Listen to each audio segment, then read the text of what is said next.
force of your wand, a power like light itself, unseen for generations, a dyad in the force. Hello, everybody. Welcome to another episode of Dyad in the Force, episode 272, the one that's happening our first time at 6 p.m. Pacific. Yeah. I'm hearing this through is the first time you're changing it. Okay. Yeah, I'm hearing through the grapevine that a lot of people, or at least some people, like the Switch. In particular, Nemo in the chat. Shout out to VGC, who's telling me, he's like, yeah, all my stuff is done now, so I can actually join in on it. But do you think people who work 9 to 5s would have it as well? True. Gives them an option to get home and like get showered and stuff. Yeah. And I'm one of those people. So my job switched and brought me on Fridays, at 6 o'clock. Oh, which is damn. good. Anyways, Which is good. how y'all doing this fine Friday? We got a lot of news today. Yeah, shout out to Harith Edits for the $5 Rebel ScumCon drop.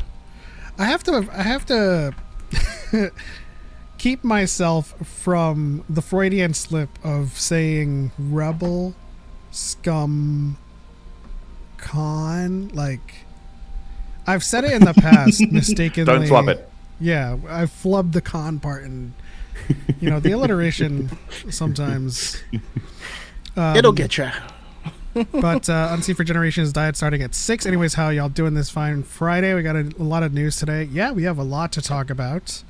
The main topic, of course, is I kind of wanted to raise it with the chat and everyone and all of the monsters, is the future of Star Wars movies and whether or not like it's dying. I saw a few shorts talking about this in particular. So we'll talk about that. Summer Game Fest also just happened, so we have a lot of video game news as well to talk about. But Choco, how's it going? It's going great. Doing my thing. Now I'm working Fridays, but it's actually really productive. But yeah, I'm excited. I'm with you, Cupcoat Zero Company. Oh man, I'm excited for this game. Come on. Yeah, I can't wait. But yeah, we also have an amazing return guest. But it's been a hot minute. It's been 2 years. Why don't you go ahead and introduce yourself to the chat and let everyone know where they can find you and your awesome stuff. Hello everyone. It's been a while. I was here before it was actually about 2 years ago. I was doing some streaming, and it was a lot of variety stuff. It was, with a view to, we played some games, we analyzed some music, we taught about media literacy and thinking more critically and being more politically aware and stuff like that. And I really liked that vision, but as I got a new job, I had to stop. So I took a break for about 18 months and then kind of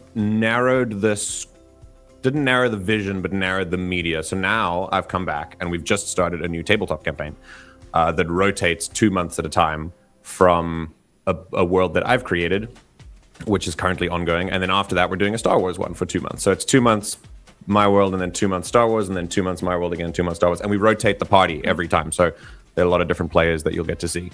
And we're using a system called Daggerheart, which is amazing. Oh, okay. If you haven't heard of it before, it's fantastic. It does exactly what I want to do for the type of story I want to tell. And yeah, that's what I'm doing at the moment. My name is MJ.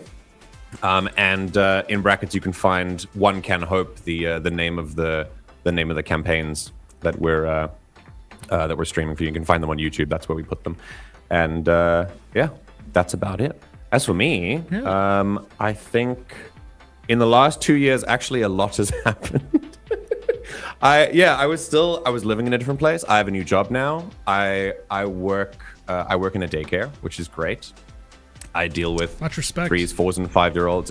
Thanks. Yeah, I love working with children. I've loved children for practically my whole life, and I work with little 3s, 4s, and 5-year-olds, and we sing songs and we do stories. And what I love about this job is that it's more childcare than actual like English education. It's more like I'm giving English exposure to these kids. I live in Korea for a little added context. But it's more like this particular job is more like childcare, which is what I'm way more interested in. So it's cool. And I also got married over the last 2 years, so that's quite cool. Hey! Well, congratulations. I knew you were you were seeing someone last time you spoke, and so tied the knot. How long has it? Yeah. So you've had your 1 year anniversary? Yeah, we were living together at the time that I came on last, and then I proposed in January 2024. What is it? 2026 now. Yeah. So I think it was 2025 that I proposed. January 2025. That was last year, and then we signed the papers last year. So we've been married for over a year, and then we wanted to wait to do the wedding because we need a little bit more money and obviously a lot more planning and stuff. So we did the wedding just this year in April. So we've been like wedding married for like a couple months, but married for about a year and a couple months as well. So yeah, it's been fun. Yeah, that's awesome. I'm still waiting on Dedra to get out of Narkina, so. Shout out to Darth Angel in the TikTok side, as always, giving us them likes. Podwan's in the TikTok side. J Remnant says, "Sup guys." Shout out to JC Right Dad. Let's see here. Podwan says, "So thoughts on saying that I would rather have Acolyte Season 2 than Mando and Grogu? Is it toxic?" No, it's just a preference. An opinion. Yeah. I mean, preference I can get down with. I would love to see an Acolyte Season 2. Are you kidding? It'd be freaking amazing. Yeah, I agree with JC Right Dad, who says we can have both. But if of course. If you would rather an Acolyte Season 2, I mean, I don't think there's anything inherently toxic about that take at all.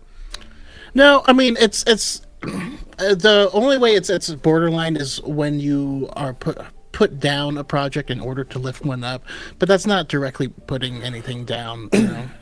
Yeah, it's kind of like the line that we draw when it comes to chuttery. It's like, do you make that your personality? Is all of the clips and videos that you make all about like how the Mando and Grogu is trash and we should have gotten an Acolyte Season 2 and like that's like your modus moving forward, then that would be toxic in nature. But the take itself is kind of lukewarm in my opinion. I don't even think it's lukewarm. Guys, it's you could just have a preference. It's okay to just have a preference. Yeah, exactly. Oh my God. Zero company. I guess why don't we shift over to Summer Game Fest that just dropped. The first thing that I would like to point out is Code Veronica. Like, ever since Requiem came out, like, and I was streaming that for the monsters in the chat, and during I wish I could play that game. I mean, you can. Eventually. I can't. No, I can't. I can't. My body can't take it.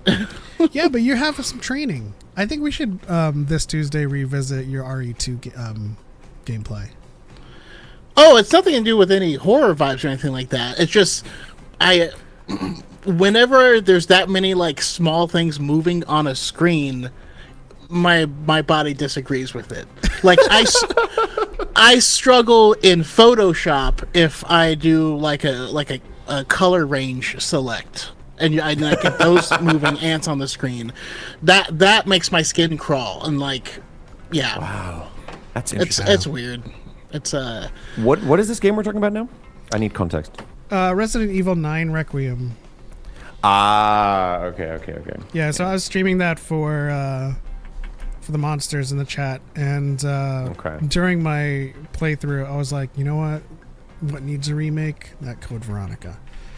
And I'm glad they dropped that in today's Summer Game Fest. A lot dropped in the Summer Game Fest, and I'm glad that we got a trailer for Galactic Racer that showed pod racing.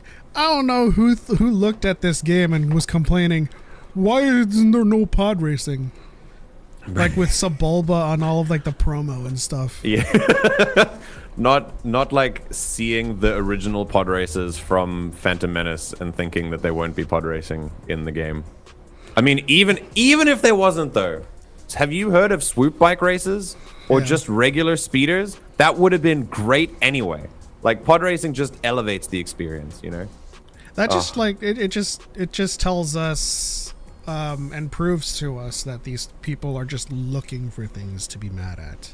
Yeah, of course. Yeah, Taylor's all. I mean, my favorite of those comments though was someone was like, "Well, look at even this game had pod race," and they were showing Star Wars Connect. And I was like, really, that's what your preference is?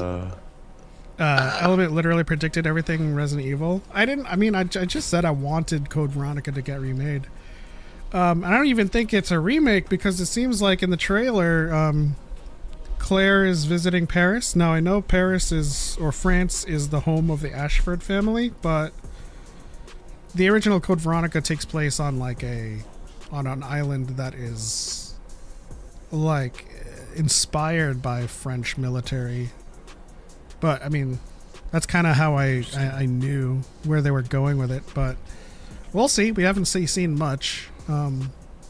As with all of the Resident Evil drops, it's just kind of like a whole bunch of like scary imagery. And then at the end, Claire, and then everyone like loses their minds. Let's see here. I have friends who are like mad on the Resident Evil train, but it's just something I seem to have missed. I don't know. There are a few franchises that everyone around me was like, "Bro, you've not played this." Same with there are a few. I'm going to say Half-Life. You can hop on to any of the Hey, cars. you know, I'm actually in the same boat. I never played Half-Life, and so a couple weeks ago we started doing streams with me playing through Resident Evil 2 remake. And that was education campaign. to get you to RE. Okay. Now, one of the things that makes me frustrated is I'm like, who the hell is this architect? Like, this is insane. Who makes a building like this? What happens if you like I left my phone. It's gonna take 6 hours to find all the necessary keys, and it's well, that's one of the things that I like in Resident Evil to Star Wars a lot, is that there's a lot of lore drops that you get when you read all of the letters and the memos that are scattered about in these games. In the older Resident Evil, you read about how this was all like purposeful. Like he hired a specific architect to design the mansion so that it was convoluted as hell to get through like secret rooms, because there was a lot of secrets. And you know, with any large project like this, you have a lot of workers and employees, and you have to make sure that like the C-suite knows how to like get through. So the architect did on purpose make it like a dick then. Yeah. It was purposeful. It wasn't just like some mansion on apartments.com that just happens to have all these puzzles in it. Is this not one of those situations where it's like Star Wars, where they say, we made this bit of obscure lore that the fandom is latching onto and not letting go? We got to explain this shit, guys. We need some explanation, otherwise everyone's going to be lost. Is that the same? Is this not a little bit of the same thing? Yeah. What else? But what do you mean? What else? There's so much. Okay, Gen Atlas. That it's the same studio that made Shadow of the Colossus, and their video games are art, and so as soon as I hear that studio is coming back, it doesn't even matter what it is. They're going sci-fi with it this time, but your experience is just going to be like something you just have to get it right. You just have to experience it. Damn. Shadow of the Colossus maker is doing something sci-fi. That sounds crazy. Capcom's ads in Resident Evil 2, you find out the police station was originally an art museum. Yeah, like Choco found out in his gameplay, like with all these weird statues and medallions and stuff, like, and like there's like brochures of its old. It's still weird though. It'd be like if you made a an elementary school out of a place that used to just do escape rooms, and like the kids can't get out. And you're like, we probably should have picked a different building or remodeled or knocked down a wall, added a freaking door. I don't know. I have a real life story with that. There's a place I used to work at that became an academy that used to be a bathhouse. That's like a sauna. So the structure was still there, but because it was a bathhouse, obviously a lot of moisture gets into the walls, right? So there's a lot of mold that ends up there. And when you remodel it, you would think, should we maybe knock those walls down? I don't know. I think it might be time to replace. No, we'll just paper over them. It's fine. It's fine. Just let the kids come in. It's fine. Why is everyone sick all the time? I don't know. Strange. That's hilarious. Yeah, that's all bad. What else got announced? We had a trailer for a thing called Chronicles Medieval, and I swear for the life of me that trailer narrator was Thrawn. Why? It just sounded like Lars. I don't know. He wasn't saying anything Star Wars related. It was just like, you can imagine, because it's a war game. You know, you can imagine like Thrawn's. Man, if they had like a crossover with Star Wars and a war game, and like Thrawn was one of like the commanders and stuff. Take your troops over there. I mean, if they made like another Galaxy at War, Empire at War, that would be so cool. But like, what if you played it versus like you're up against Thrawn, you know? Oh yeah. You're up against Palpatine, you know, and then like you have specific commanders. You know, you're in the Clone Wars, and you're going up against Trench, and so you just like step on him because he's a spider. Yeah. Of course, we got the Galactic Galactic Racer, like the Galactic Star Wars. Trailer. They are galactic. People are asking, is that Griff Halloran? And I think, did we see a hype Phazon in there? We saw some of the same species, but I don't think that was hype because I didn't recognize the voice. Well, his voice is pretty iconic, Donald Faison.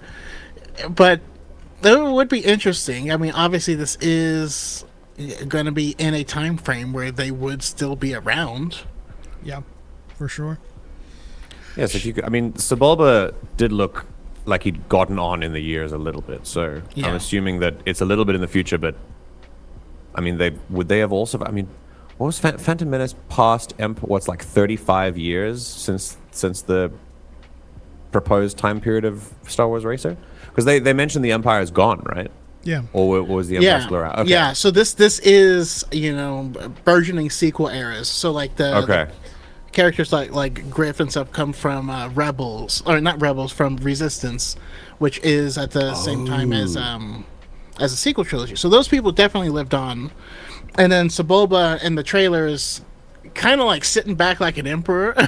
Yeah. Maybe he's not doing any actual racing anymore, you know. Maybe he aged out. Maybe he bought it. Maybe these are Sebulba's races, and now he's making it. He's doing some extra stuff to make it, you know, more difficult. Guys, like, only legends face Sebulba, and I'm like, oh, he really turned it around from losing to Anakin. he had the most incredible marketing campaign to like fix his reputation. A 9-year-old boy. To Darth Vader. No, I'm just kidding. Oh, actually, I mean, if the galaxy figures out that Anakin became Darth Vader, which I think eventually they did by sequel era, it's kind of bragging rights to say, bro, I lost against the kid that was going to be Darth Vader. You kidding? Anyone would have done that, you know? Yeah. You know, if they named any game just a sound instead of a title, it would be this, and it would be called Zoop Zoop Zoop Zoop Zoop. I'm leaning more towards.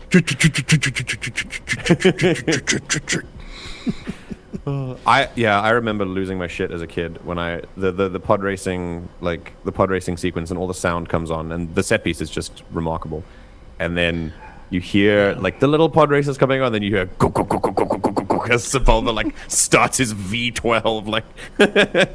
Oh, it was very And cool. the genius, I don't know, the fact that they show all 3 laps and the music doesn't start until the very end of lap 3, it's so good. Cinema. It's so good.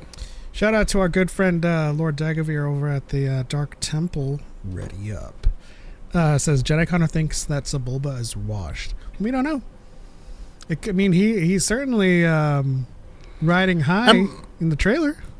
I was always a Quad and Arrows fan myself, so I get it, you know. Pod race sound design is peak. I mean, like, racing games go extra hard when it comes to sound design. Yeah. You have to. Could you imagine, like, playing a racing game? Oh, gosh. Friend of the channel, Cal, has recently gotten to Forza Horizon 6 recently, and I'm planning to get into it as well. But I imagine, like, driving sims, if, like, they didn't have such fantastic sound design.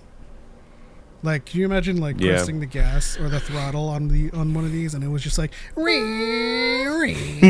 some guy mouthing it. You say that like I wasn't playing racing games on the NES, where it sounds like someone's stepping on like a whoopee cushion that's pointed into a harmonica or something. Excite Bike sounded pretty intense, even for its time. But if you aren't playing Forza Horizon, if you have Xbox Game Pass, there's no reason not to, and the sound is fantastic. We're also watching Initial D while just driving around and messing with our cars, and then I had to get myself an FC, and like just the sound of the rotary engine, you know, is just like they just do it right, you know. I actually recommended the FD to him. But of course he's preferable to boxy cars, so I put him on to like the Golf R or the GTI. But yeah, he hasn't seen Tokyo Drift, and I want to I suppose just for S and G's or shits and giggles. I don't know why I'm censoring myself. Watch it with him, because I think it'd be pretty cool to watch that. I also he took an Evo, made it black, and I was like, I can't think of a One Piece character put on this. And I was like, that's obviously red-haired Shanks, and he put red-haired Shanks, and it's like a black and red colorway, and I was like, you know what? I think you just did a double whammy, because the leader of the Emperor team has an Evo. Yep. And you put an Emperor on a freaking Evo. Which is where he finally is in the anime, is we just saw the rematch where they technically tied. So we're going into a battle stage next, I believe. Let's see here. If Hutts are hermaphrodites, then why does Gardula the Hutt appear female during the pod racing sequence? Because even Hutts have gender-affirming care. Hutz said trans rights. I mean, like, all of this stuff is a social contract, social constructs. You know, presenting as they say. I mean, my question would be, what do you mean appears female? I mean, and I do know what you mean, but you know, we don't see, you know, bits and pieces on them, anyways. So it doesn't matter, you know. Like, what is it? Why would they have to live by ours? I'm actually more surprised that we don't find out that at some point in time, after like 500 years, Hutts go into a chrysalis and then come out as a big giant butterfly, giant butterflies. I mean, I would love that so much. Yep. No, you're right though. I mean, that is the crux of the language that Lowrider is using, right? Appears female. It's the same. It's the same thing with the twins. One has a masculine sounding voice, and the other has a feminine sounding voice. but there's no, as Choco said, bits and pieces that we can look at. It is far more outrageous to have a sci-fi universe without things that we simply possibly can't even fathom, let alone things that conform specifically to like a human way of viewing things. It's different species. Like it's a slug. It's fine. Like, they get to look however they want. It's fine. There's a species of frog that just kind of changes their sex willy-nilly. Yeah, it is. It's true. I've always wanted in a sci-fi, and I'm actually doing it myself, but it's slow creating. But I always wanted something that the way it reproduces is it just does, like meiosis, and it just divides, but its personality traits and like skills and memories just get divided. So this one knows how to do that stuff, this one knows how to do this stuff, and that's how they kind of profile. It can still learn again, but I think that'd be interesting. Yeah. Sharpshot says, is hut butt a thing? I would say hut fuselage. Hut ejection port. It's interesting, right? Their abdomen, obviously, they have an abdomen, And a tail. Where one begins and ends, I don't know. Depends on how many push-ups you do, or how many sit-ups.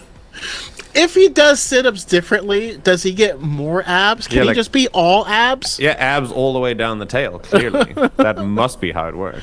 Are they sit-ups? Yeah, they're roll-ups, like like an upside-down armadillo. They're just bends. yeah. They're just bends. Huts and divers experience bends a lot differently. But we also got let's see, we also got Zero Company, and I want to ask Choco how long has he known that Anakin was in it? What are you talking about? What do you mean? Today's trailer of Zero Company. It could have. I have not seen today's trailer. Oh, so you didn't know. Let's watch it. Let's watch it right now. Let's watch it right now. No, I mean I know stuff. Do you want to watch the trailer, or do you know what we're talking about, regardless of having seen it? I mean, I know what you're talking about. Okay. They actually really. Well, actually, I haven't seen it. Never mind. I don't know. Let's watch it. Okay. Okay. While I set that up, why don't you vamp? Yeah. So, I unfortunately I had to step out of the project, but I had been invited to do some stuff with them for Zero Company. Oh no! And that's so crazy. Very cool. And so we did this for a few months. Got to play it and everything, but it's gonna be a lot of fun. If you like XCOM, if you like strategy, if you like what was the Marvel one that they also did? There's a Marvel XCOM one? Yeah, but it's something. It has it uses a kind of a strange card system as well. So it's a little bit different, but it's just more cinematic than XCOM was. Okay. But just rest assured that they found people who are deep in the XCOM community to also Strike come Force? on board. Yes, Marvel Strike Force. Oh, Strike Force. That rings a bell. So people, content creators, or people who just do crazy max difficulty runs and stuff like that, Well, were Gage and invited Ryan is in. also saying Midnight Suns. That's cool. Is that the one? Oh, it's Midnight Suns. That's what I was thinking of. Okay. It is Midnight Suns. But rest assured, they are keyed in on making sure that this hits the right target, and that's what their whole goal is, and It felt good. And I've played XCOM 2 with every Star Wars mod you could think of. And so have they. So yeah, they know what they're doing. All I right. did. Let's check out I this did a trailer. Star Wars run of XCOM as well. It was so good. Yes. Live Trailer, action. trailer. Or live action. Live reaction. We are live All right. action.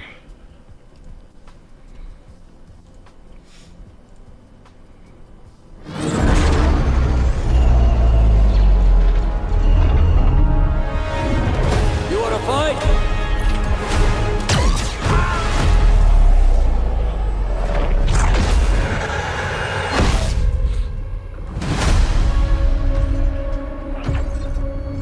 Intelligence was just briefed on reports of a separatist fleet massing in the Serralona system.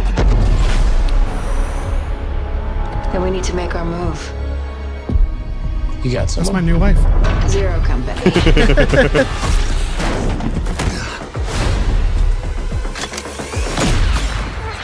You also can customize Hawks to look Still got however it you all, want. man.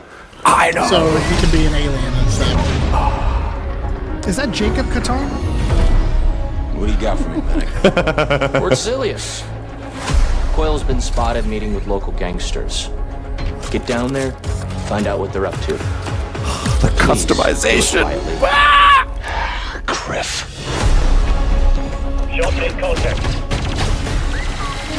My team's got a contract to put an end to Fathom's plans. That little droid is going to be the MVP. She's at the center of it all.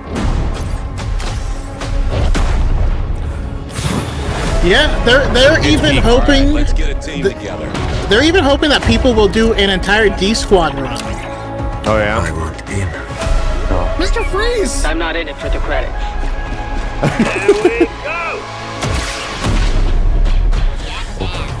Yeah, and the characters have relationships with each other, so that Umbaran, you know, a clone's probably not his Good favorite people. operator.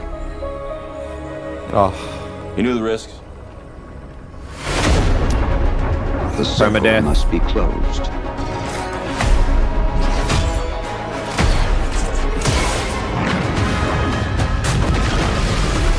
Man, I fear its peak. Yep, we have our Jedi Padawan.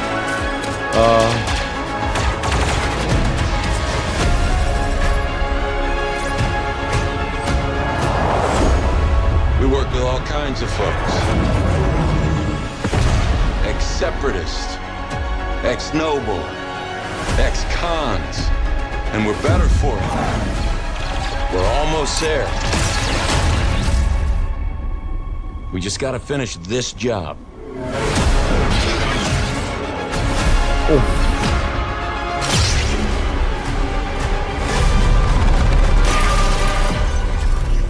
General Skywalker. Yeah. I fear that I am way too easy for these kinds of things. I think you could put a vaguely inspiring kind of series of lines over like any kind of dum, dum, dum, dum, dum, like kind of music, and I am sold. I'm it. Take my money. Take all of it. No, and it's gonna make, like, the whole premise is this is the war behind the war, where there's all this this underground stuff or covert-ish stuff that people just don't know about. There's all Yeah. these battles that people just never heard about, and that's what you're doing here. And there's going to be times where we get someone that we know stepping in, and we get to do a mission with them. Do they join your crew? No, but there's still going to be some cool stuff. yeah, I mean, the last... Cubcos wants to join in and share his thoughts, but the last game, a turn-based game that I played like that, at least from what we've seen from the trailer, is Baldur's Gate, but it also takes me back to Final Fantasy Tactics, to Vandal Hearts. If you guys, I guess I'm aging myself, if you guys know those games back in the day on PlayStation, I can't wait to play it. Didn't they do Looks a great. remake of Tactics? It was Like a couple years ago? It was an HD Oh, like an upskill type thing. Okay. Speaking of Final Fantasy, we got Tifa joining Street Fighter. I mean, she is a Street Fighter. I mean, yeah, because she's going to use materia and everything. That's pretty dope. But Cupcos, give us your thoughts. I mean, as always, Cupcos has to come in with his mic not working. And mute. You're muted. Unmute yourself. But you look excited, and that makes me happy. The mouth open wide and the arms in elation Test, really gave it away. Here we are. There you go. There we go. There we go. I'm just jumping in for the Zero Company chat. I gotta take off real quick, but yeah. Fuck, it looks so good. Yeah, I'm like I've been talking for a while online. This is my most anticipated game of the year. Yeah. On the podcast a while ago, we were talking about, hey, what's your dream game? This is it. This is my dream game. Yeah. Zero Company. My God, it looks incredible. They did just post a press release for the game. Oh, it's okay. Choco knows everything. I'm just kidding. Yeah. Choco's the press release. I just want to talk about some really cool things that I just saw. Players will navigate an ever-changing galaxy map featuring more than 150 planets, where each choice can change how their journey unfolds. Well, too bad we're not going to be able to play on Seleucumai because that has fallen. Hey, but we don't know why it fell. Exactly. We don't know how it fell. Might have been these blokes. Listen, if I can get my Quinlan Voss on Boss Pity, let's do it. Orcs and operators can be created from 8 iconic Star Wars species: Deveronian, Human, Neimoidian, Ovisian, Togruta, Twi'lek, Weequay, and Zabrak. Oh, where's our Mickey? Hey! I was hoping for a Nautilin. Where am I? Oh, Northland would have been so sick. Yeah. I can tell you that originally there was less, and people had things to say about it. I want to see Mickeyan. To me, like seems like the species that would just have the wildest hairstyle choices, or rather, tendril choices. That was the reaction pose. Yeah. Sorry, Let's yeah, see. I'm just super excited for this game and just wanted to sort of gush about it for 2 minutes. Oh yeah. What else in the press release got you excited? The Mandalorian, Clive Clavero, is from the ancient clan Verminoth. Does that ring a bell for anyone? Because that didn't ring any bells for me. So I was There's- like, No, no, it's- know anything it's about new. that? There's Clan That's new. Kreese. There's Clan Cast. There's Clan. Well, there's a lot of clans inside houses. Yeah. So. No, it doesn't ring a bell. Verminoth doesn't. No, I think it might. I think it might be No, it's- completely new. Yeah, sounds completely new. Yeah, I don't know. Just looks cool. I'm a save scummer. Like when I play XCOM, if one of my guys goes down and dies, I'm like, nah, reload the save. I ain't losing this guy. So I'm gonna try and break out of that for this game. Verminoth Hey, Space looks what now. you need to do is you need to stream it, and you need to make sure that you make all three of us our characters. You can't save scum it, but you better not let us die. That's actually a good idea. And they never saw an active mission ever again. Yeah, the Summa Verminoth gauge is and actually this is a point on Vader's side for psychological durability when it comes to Revan. They do the psychic attacks, and Vader tanked it. So that's the namesake for Verminoth, I suppose. The space slug is Exegorth. Exegorth, yeah. What would each of your main character, your hawks, what species are you making your hawks? Name them off again. Deveronian, Human, Neimoidian, Ovisian, Togruta, Twi'lek, Weequay, and Zabrak. Togruta for me. I'm actually a little mad now. Or one of your proposed species didn't make the cut? Yeah, You can't unfortunately. be.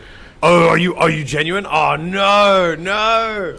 I was fighting for it, but it doesn't matter. What Yeah. species? You can't was you it? can't you can't say what it was, or you can. It was Keldor.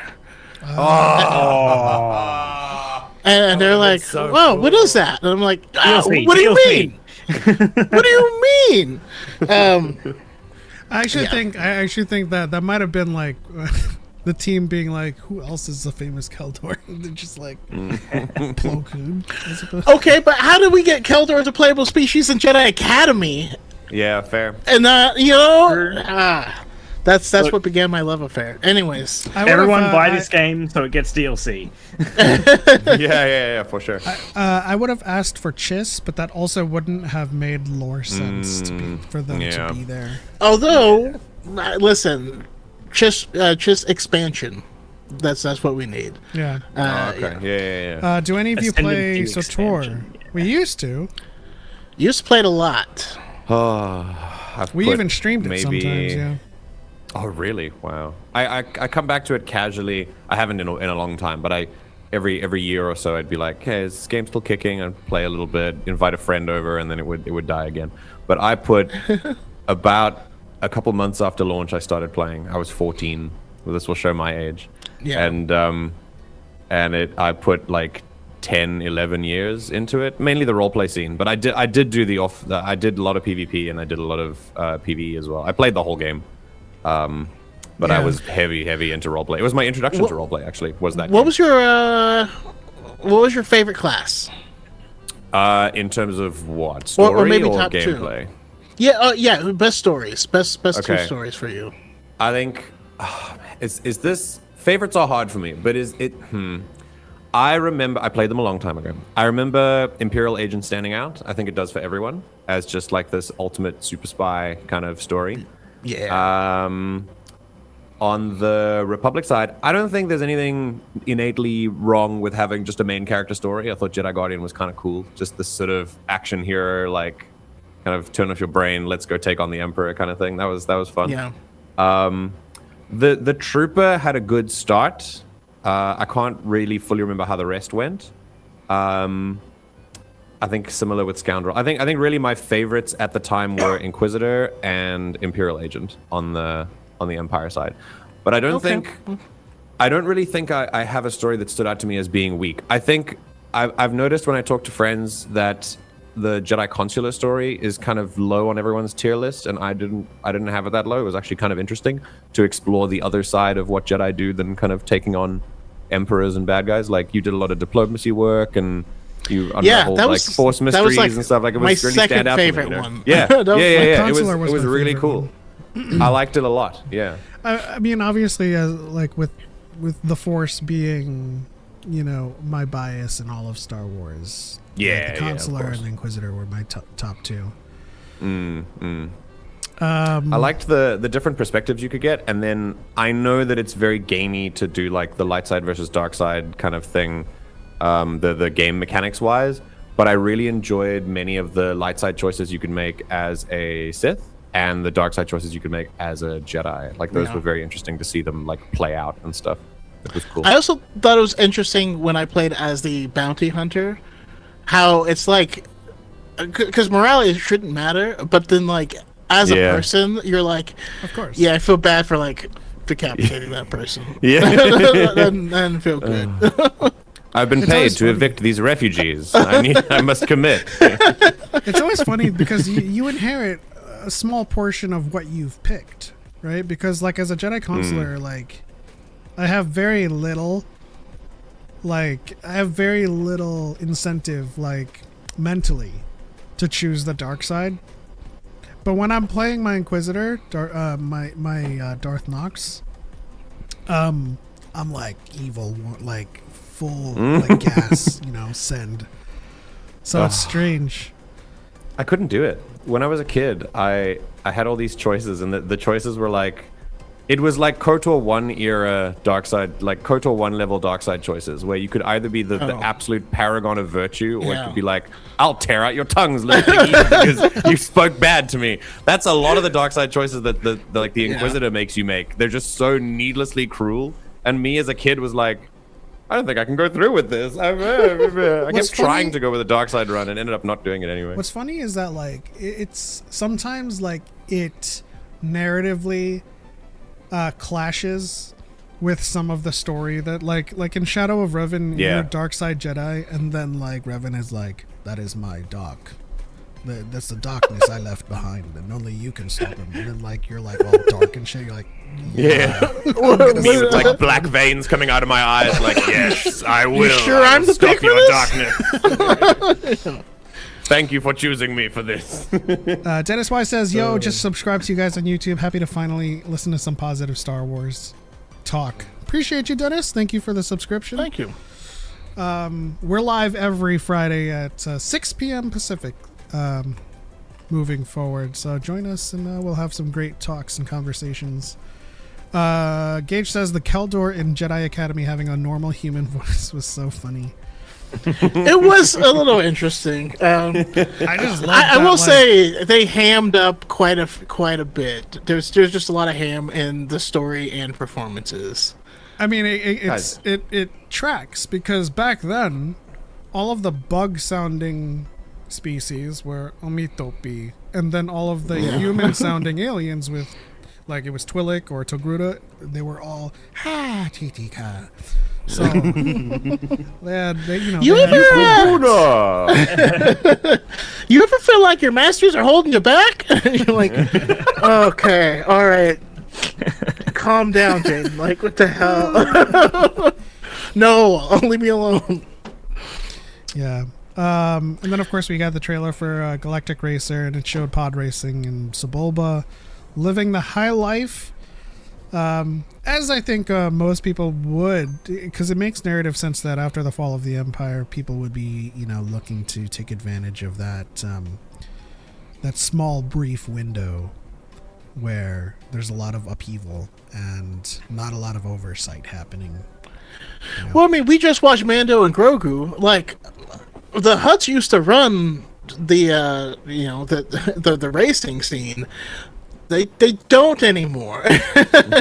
There's a few less of them now, so it makes sense that like maybe that opened up a window, and Sebulba was like, fine, I'm doing this. I don't know. Sebulba just gave me, I didn't even see the movie, but the vibes of from Gladiator 2 with Denzel Washington. Oh yeah. That's just the vibes I got. I want to see Embo defeat Din again. Did he defeat Din? Oh yeah, he did. He kind of captured him. Yeah. Or he wiped the floor with him. I think we were in a theater and it was like, yeah, that pretty much tracks. Yeah, it does. It does. I'm probably going to take off now, but just with Summer Game Fest, is there any love for Cuphead? Like, Cuphead's like one of my favorite games of all time. Ooh. I've actually never played when it came out. I played it when it came out. It was devilish, but it was fun. Very enjoyable. It's so good. It's so good. Like, I recommend it. It would be a very fun stream, but a very frustrating stream. Like, it's so good. If you want your chat to see you at your worst. Oh yeah, 100%. I nearly put the controller through the wall on that one. It's good though. Cuphead, Last Ronin, Teenage Mutant Ninja Yes, Turtles. I am excited about that for sure. I am because if I'm not mistaken, like it's the same studio that did Ninja Gaiden 4. Which, by the way, the Ninja Gaiden series, that is the only series I've ever like thrown a controller. But Did you play 4? I actually have not played through 4 yet. I meant to buy it because it was on sale like 3 weeks ago, and then it's off sale now. I think it's on Game Pass if you have Game Pass. Oh, well then I'm 99% sure it is on there. I think, or at least it released on there when it came out. But for those of you who don't know, Last Ronin, which I'm really happy that comic took off the way it did. Yeah. But the way, because of the nature of the story, it'll be interesting. Where, basically all of the turtles except one have died. And the survivor, which is Michelangelo, is basically he carries the weapon and kind of the burdens of revenge of everyone. So it makes sense, like in this series, you would be able to swap between everyone's different weapons and movesets, and I think that'd be really cool. That could be very cool. Control Resonant. I'm a big Remedy fan. I am really excited about that game. Yes. Control is really good, and also anything.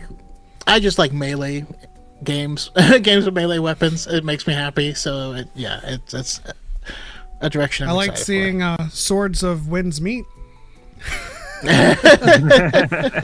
Swords of Legend obviously looked great. It's another game by NetEase. I feel like it's a clone though. They're pumping them out. It looked way too similar to Where Winds Meet. It looks similar, but I think it I don't know. I get the impression it's going to be a lot more like story driven. Yeah, did they say Swords of Legend was like a single player type? Because I'd play it because like Where Winds Meet is a MMO, so. Yeah, and so like I mean I followed the development of Where Winds Meet for a couple years, and I can tell you they never advertised it through the lens of story at any point, and so that tells me that this probably has some similarities but has a different focus, and it's probably more geared towards story. But in the vein of MMOs, Guild Wars 3. I'm excited about that.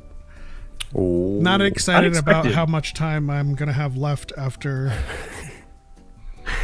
Because I'm back into Final Fantasy 14 because Evercold's coming out in January, and shout out to Eric DeBunks who also plays 14. But like I was also huge into Guild Wars 2, and I was actually going to work there, but. Now with 3, I just hate juggling MMOs. It's so frustrating. No, because you can't do dailies on both. Day. Yeah. They aren't enough hours in the day, man. And stick with it. Starblade 2 anyway, does look good. I'm going to take off, guys. Sorry for jumping in real quick and disrupting the flow, but I mean that's no the worries. whole point of Zero live calls, company. man. You call in, and Zero company. yes, zero company. Goaty. I can't wait. And August, it's so soon. It is so soon. We'll have some streams on that too. Can't wait. I can't wait. And we got the Xbox conference is on Monday, so hopefully we'll get some cool stuff from there as well. Are we having these things again? I mean, I know we've been getting like state of plays, but like the E3 thing. I mean, it's just the June thing at the moment. So you get Summer Game Fest. There's a bunch of like indie streams that they put out as well. So they have like voices of Black gaming, Latin American games. They have all these like little individual press conferences lined up, which there's some really cool stuff in there. They don't really get the eyes on them as much as Summer Game Fest or the Xbox conference does or the State of Play. But yeah, there's a lot of cool stuff out there that you can find. Yeah, I do feel like Jeff has made these things to offset the absence of like an E3, that's the thing, because those press conferences were like the talk of the town, every time June came along. It was a solid like week of like just gaming news. Like you'd start out with Xbox, then EA would have a terrible press conference, which we'd all just laugh at. Then Sony would do theirs, Nintendo would do some weird thing. I mean, at least Ubisoft would do some weird Ubisoft thing with Just Dance taking up the majority of their conference. Like I love E3. Like No, I actually at least that was like the fun part of the console wars. I like in the beginning, I really just was over all of the console wars, but like that stuff in particular, like when Nintendo would start like one morning and then they're like, oh, we gotta wait for Xbox now. Xbox goes like, oh, let's see if Sony can, it was it was an event. So I missed that stuff. I don't know. Yeah. Yeah, this is my favorite like week where we just get all the new video game stuff. It's sick. it's great. Like so It much still upsets me how much Nintendo hates their fans. But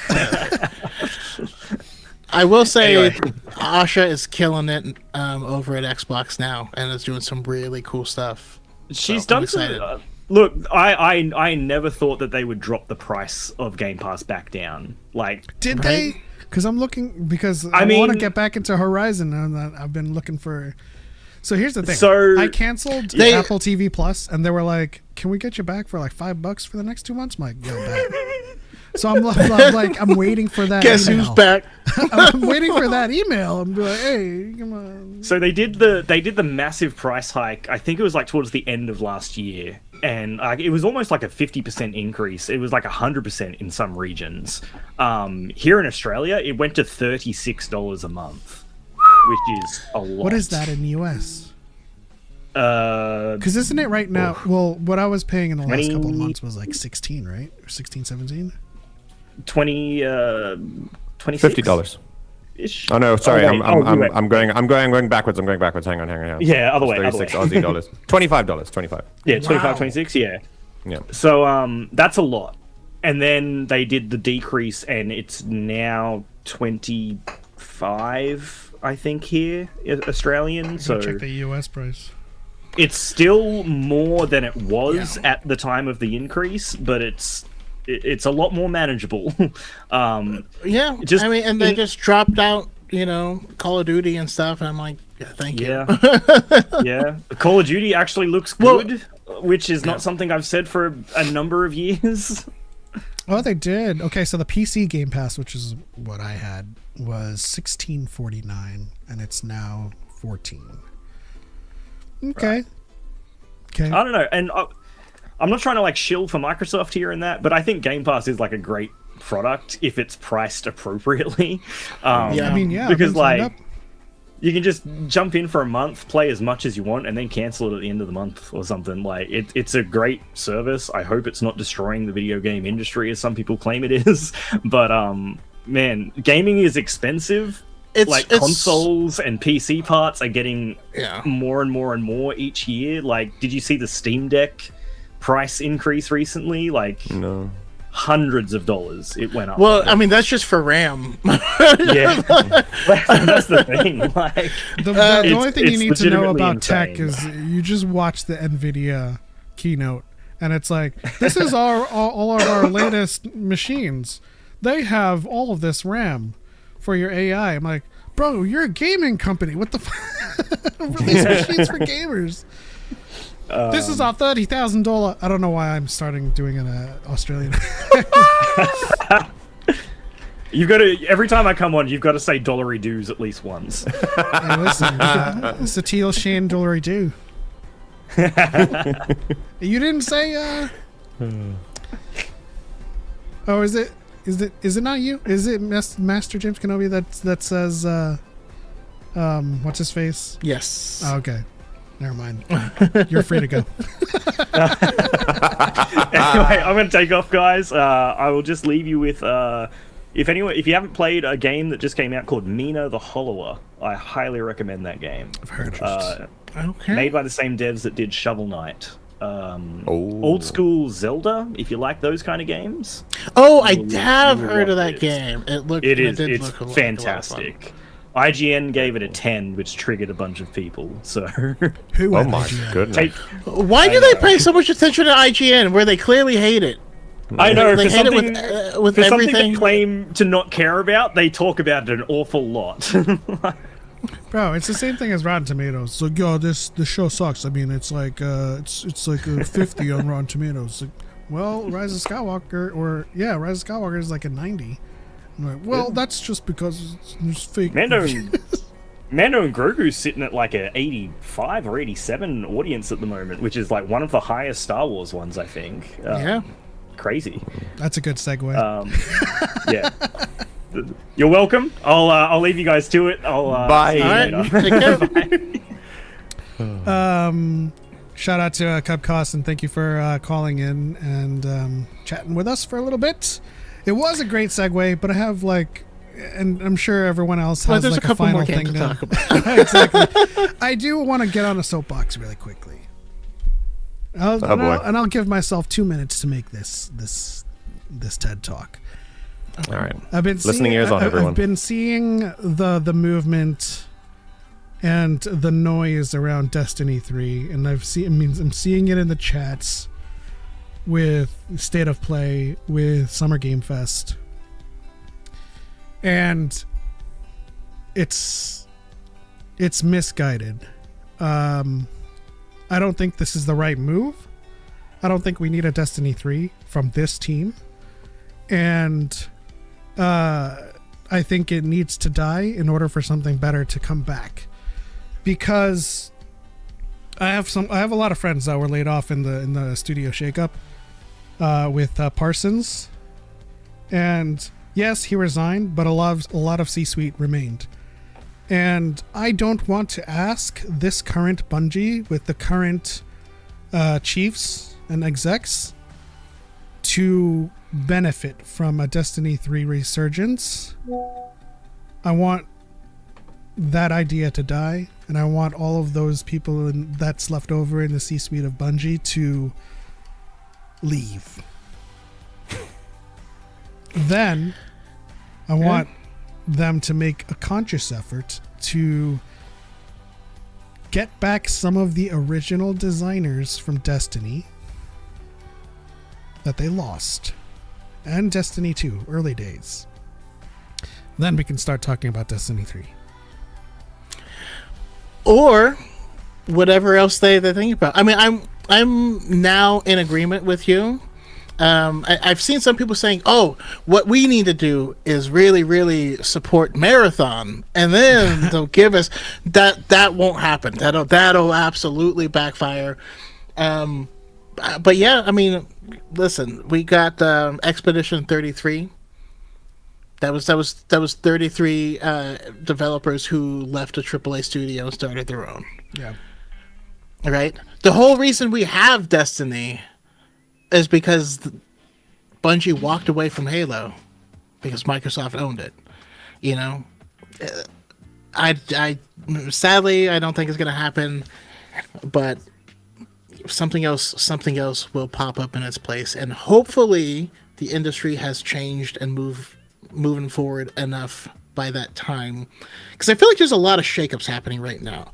Yes. Like Crimson Desert alone and its development cycle and how much stuff is part of changing the game of like what could be done. And there's just, I think gaming is just taking leaps forward. Gaming is in a great place. The industry is in a horrible place. Exactly. But what I think I want people to take away from this TED Talk is I don't want to ask Destiny 3 of this current iteration of Bungie. I really don't. I need the execs and the higher ups that contributed, because this is not just Parsons, that contributed to the massive mismanagement of Destiny 2 to go the way of the dodo. And I'd rather ask Destiny 3 or something in the Destiny universe of passionate developers that loved the franchise. And I just feel like, just like with the people saying, let's support Marathon so we can get it. Like, it's a fruitless endeavor, and it's a misguided endeavor to ask Destiny 3 of the current team at Destiny, because obviously, like, my friend found out that they were getting laid off from that TWAB. They were a concept, and they were like, bro, I just got laid off. Like, what do you mean? It's like, did you read the TWAB? It's like, is that how you found out? Yeah. So, leadership at Bungie still ain't 100%. And as much as I do want a Destiny 3, I do want a new Destiny. I do not want it from this current leadership at all. And there's plenty of stuff to play in the meantime until we get what we need. I'm hearing down with corporations, and I'm in it. Gaming would be in the best state ever if there wasn't a bunch of predatory overlords actively ruining it, like intentionally. It's funny how many other industries would follow the same pattern if the same thing were removed. Yeah. Also, And you it made a good keeps point happening. there. Yeah. You made a good point that there were other things to play, and I think that's always a good conclusion From to indie a problem like developers, this. too. Yeah, it's like if you don't like what nowadays, it as regular like on the ground consumers, there's very aside from some really hardcore big collective action, we just kind of keep playing games, right? So really, what the best weapon we have as an individual on our own, as I said, aside from real collective action, is our time and our attention. So if there's something that a game company is doing that you don't like, just play another game. There are thousands, literally thousands of other games. And many of them do almost exactly what the game you are pissed at are doing as well. They just do it better. Like there are so many alternatives all the time. And they might not be carbon copies. They might not be exactly the same, but they're close enough. Like I think, yeah, there are more games to play. It's okay. And you can come back when it's a little bit better. And I think really that teaches the company to restructure more than anything else. Because if you... whether you're speaking good things or bad things about a project, the project is still getting traffic. So the best thing to do is just do something else. Play Star Wars Zero Company. Yeah. Time, attention, and money. That's how you vote. And that's why I actually think Xbox Game Pass is a good thing, because I think it gives people the opportunity to play a lot more of these indie titles that they wouldn't have access to, or they wouldn't buy it because they don't know enough, and that company doesn't have the marketing dollars. And then now you're excited about this studio, and now that helps the right people start to rise to the top. But we'll see how that plays out. I think it's spectacular. I discovered Plague's Tale from Game Pass, and that is a superb franchise. I've heard good things. It is. He doesn't play it because of rats, but otherwise, I think Choco would absolutely love the story. Yeah, I can't. I wish I could. I am excited about Clutch. That's a new racing game that we're gonna see. Okay. Arcade sim. It doesn't quite show off how sim it is or not. I do believe it's going to be somewhere in the vein of Forza Horizon. Where, by the way, in Forza Horizon, you can actually tweak it to be more simulation or less, which is pretty cool. But it's narrative driven, right? Where you're trying to join this racing circuit, but then you also need money, so you're also going to do some underground street racing, and there's a whole scene there, and then you can also do crime and be a getaway driver.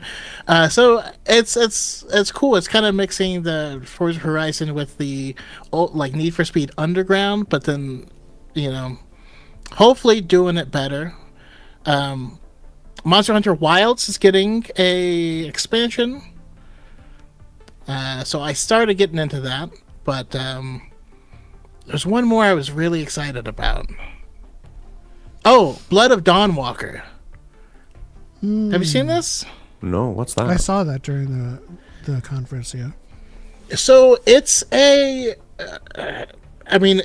you're in this kind of fantasy world, and your character, as a human, has access to some like magic or mystical type abilities, but you can also turn into a vampire. You lose that, but you gain on prowess and vampire powers and the ability to feed. You have an illness powers and the ability. We had to hear it twice. It was so nice. We had to hear it twice. Hey. But your character has like a limited amount of time that they're going to survive until you find a cure for something. But it is a hard limit. And by the way, your exploration in this vast world won't advance the time, but your story missions will. And so doing certain things or making certain choices will lock you out of certain storylines or certain locations and stuff like that. Oh, I like you that. can play it and be a full-time vampire. You can play it without that. You're trying to save like your family from their illness. It looks really good. I'm excited for it. I do love a good vampire game. I'm down. And Sorry, Lords of the Mike. Fallen 2, I've heard really good things about the game. I tried playing it when Lords of the Fallen when it first came out, and I hated it. And it turns out everyone hated it. And apparently they retooled the whole game, and now it's actually really well liked by that community. So I haven't gone back to it. But if they're going with the Lords of the Fallen 2, that excites me in that they probably learned their lesson. Yeah. You know? I don't know. We'll see. We love it. We love a redemption story. Yeah. I tried to get into Lords of the Fallen. You probably tried to get into it too early. What does that mean? You did it when it was a terrible game before they did all of their fixes and retooling. There's also a new Gundam game, Gundam Okay. Rogue Orbit. Rogue One. I mean, big robot hits things and has a sword. I'm into that. So we'll see. Guys, there's so many games. You see what I mean? You just play another game. Yeah. This game bad. There's a new one. There's another one. There's so But that's many. all I got. That's all I got for it. Yeah. They announced a new Gooner Blade game. Listen, Spooky. You goon for Padme. You goon for Natalie Portman. I honestly think it looks really good. It looks really good. I'm really excited for it. Listen, I will play anything that gives me electric abilities, and I see that a lot in the trailer. That's really all I care about. And it also looks... I'm sorry. Stellar Blade looked boring as sin to me, personally. Like, like if without gooning, I don't see the purpose. This one looks more interesting. well, here's the thing. Here's another TED Talk. I feel like with the incels and the woke, the anti-woke crowd, they mistake us being reasonable for we don't appreciate these games either. That's just not the case, right? Like, I can look at God of War La Fey and appreciate Deborah Ann Wall as Faye, but also like not make it all about her being not hot, which is a whole thing that's happening on Twitter reacting to the new God of War trailer. But also I can look at this new Stellar Blade and think that it looks great and appreciate those things as well.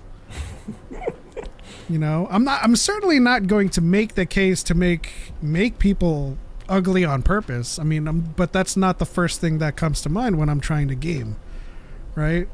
But it is for them. That's the point. Yeah, that's their driving factor. If there's a female lead, the selling point must be attraction. And so in order to throw shade on the project because there is a female lead at all, the first point of attack that they will find is attraction or aesthetics, because that is the point. That is what they believe the selling point of having a female character is, when obviously it's not. But yeah. Kitty says, I do that's how goon it a lot. works. You got me pegged. Phrasing?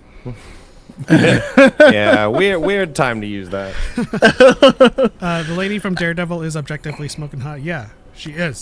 That's the other weird thing. It's Deborah Ann Wall. How can you not? She's gorgeous. What do you mean? She's like, I think the multiplier- actual problem is that she looks like a person. right. She's not an amorphous amalgam of features. The fictional, You know what I mean? fictionalized A concept set of features. aesthetic. Yeah. Yeah. But like, she plays D&D. She's a great GM. Those are all pluses, like bonuses, on top of the Yeah. fact that she's drop dead gorgeous. But like, Yeah. I mean, that's not going to sway me from checking out the new Stellar Blade, because it does actually look like a great game. Good gameplay wise. JC Rice says, Yeah, me on lightning. forget that wall is not only part of crazy girl, this. but nerd of the highest order. Yeah, exactly. Not part of this release, but I would like to point out that Gothic 1 remake, I believe that drops today. I haven't played the original game. I heard it's amazing. That drops now? Oh, damn. Okay. I gotta have it. You're like, I gotta go. Yeah. Sorry, guys. I have less time than I thought. Did you play the original? I played Gothic 3 when I was a kid. I didn't play the original 2 or 1. But when 3 came out, according to the people the community of Gothic, 3 was kind of a weak point in the series. Apparently the second one was quite good. I can't remember, but it wasn't 3. But for me, the charm of Gothic 3 brought me back maybe 2 years ago to play it again because of just how charming the world was. Yeah.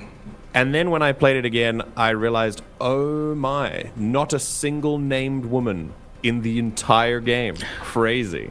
And there were some interesting, like, dated parts of the game making that I noticed now. But interestingly, without that kind of stuff that is arguably that is objectively not good, the charm was still there. Like, the world was still cool. Like the way that obviously riddled with stereotypes, as I said. But if you can look, you can try to look beyond it. It still had charm to it, which I really enjoyed. Yeah. It's like when you open up the old X-Wing books from Star Wars and you read them, and every woman just throws herself at Corran Horn, and every time, Corran Horny. every time, it's amazing because it'll happen 4 or 5 times per book. Yeah. And it's like, I'm going on a mission tomorrow. And they're like, then we just have tonight. And he's like, sorry, baby, gotta keep my head in the game. And you're like, what is this? What the Hey, I don't call him self-inserts for no reason. Is he Star Wars James Bond? The funny thing, though, is those books are simultaneously terrible in that way, but also woke as hell at the same time. And it's really funny. Shout out to Darren Calvin. It's been a while since we've seen you. Darren, do you play Final Fantasy XIV? Because that is the way we say hi in Final Fantasy XIV. Oh, I thought that was just an MMO thing. Everyone in Oh, really? When people in MMOs, they say hi in chat, they do the wave, the / yeah. I mean, they got it for 14. Oh, really? Okay, fine, whatever. I mean, I played WoW. I played WoW since 2004. Never seen it once in WoW. Really? Guild Wars 2, never seen it in Guild Wars 2. Okay. Only ever I saw it all the seen time it when my like MMOs. really, really widely used in Final Fantasy 14. It might have come from Interesting. something different, Okay. but I've only ever seen it in 14.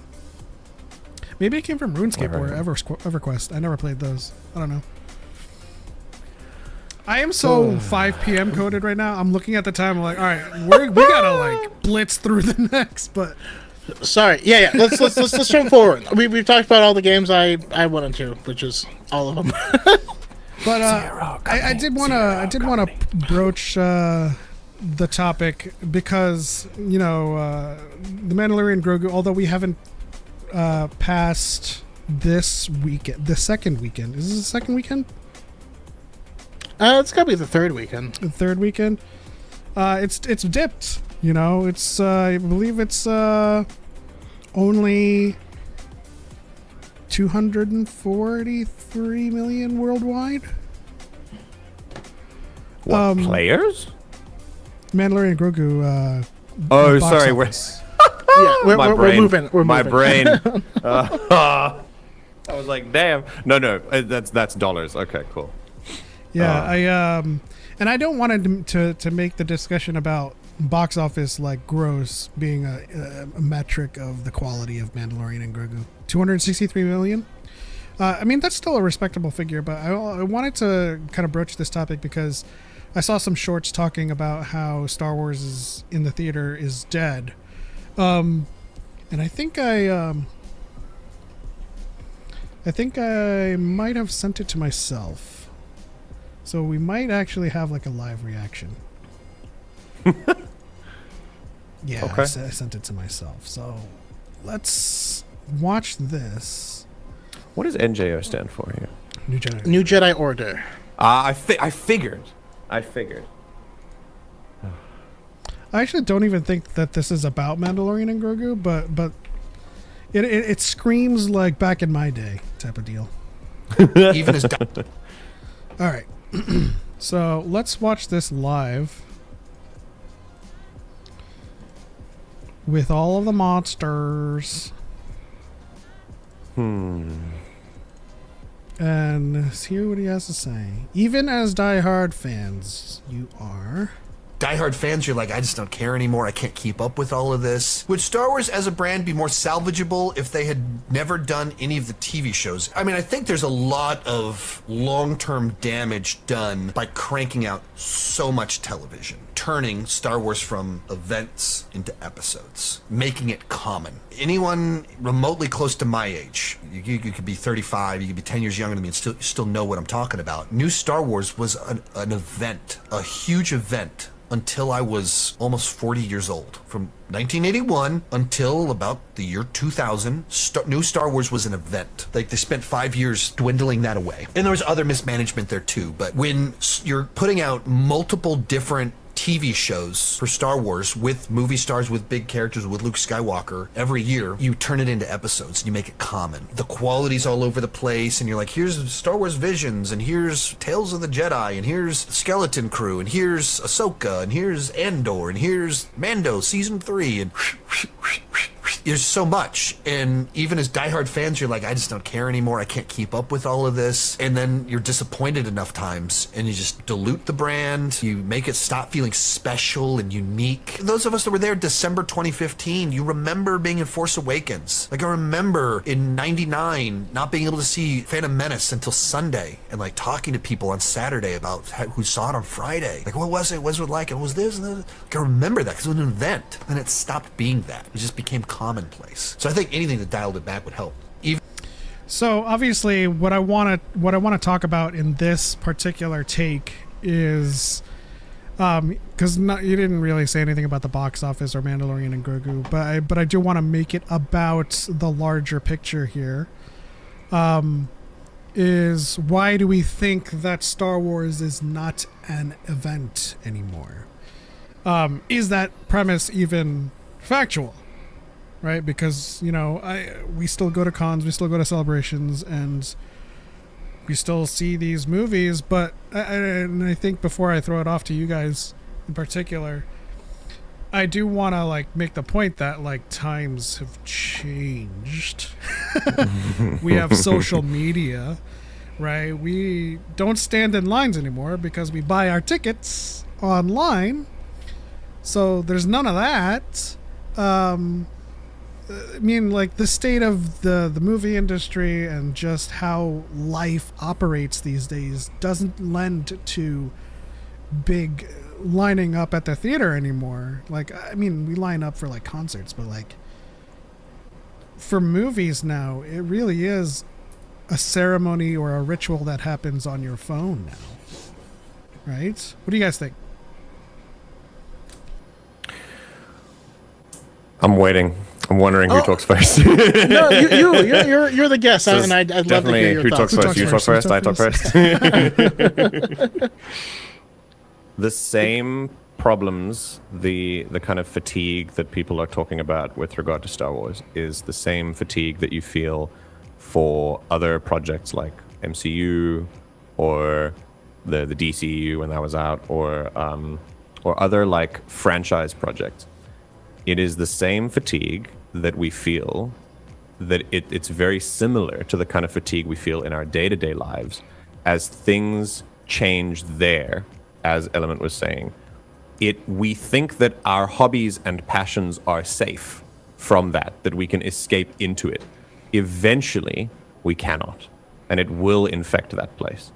I think that this particular video, this particular opinion, I can kind of understand why you would feel that way. I don't necessarily agree or disagree. I see the point in that there is a fatigue. But I think that it's not isolated to just Star Wars. I think it is reflective of something greater. It's always systemic, right? It's always is. Especially when it's something as big as an industry like this.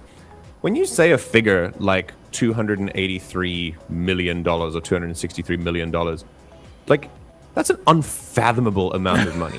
And yet, in today's industry, that's apparently a fall-off, because the budget was either so much more than that, which is even more unfathomable, or the expectations were much higher than that.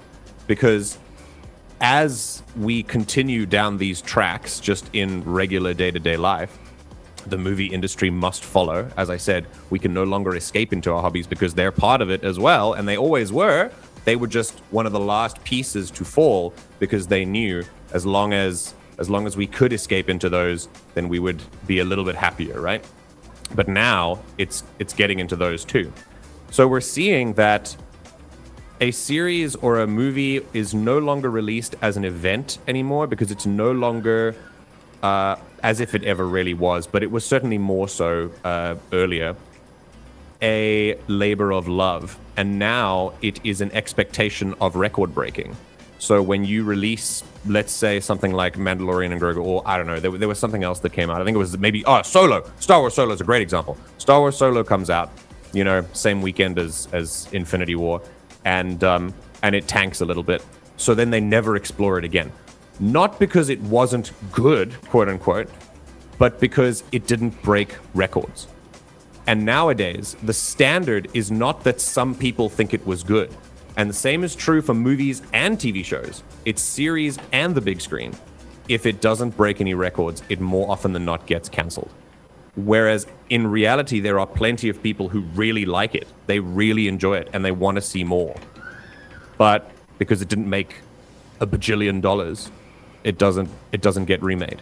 Because that's the bar. It must always climb. It must always be bigger and bigger and bigger than it was before. That's my take on it.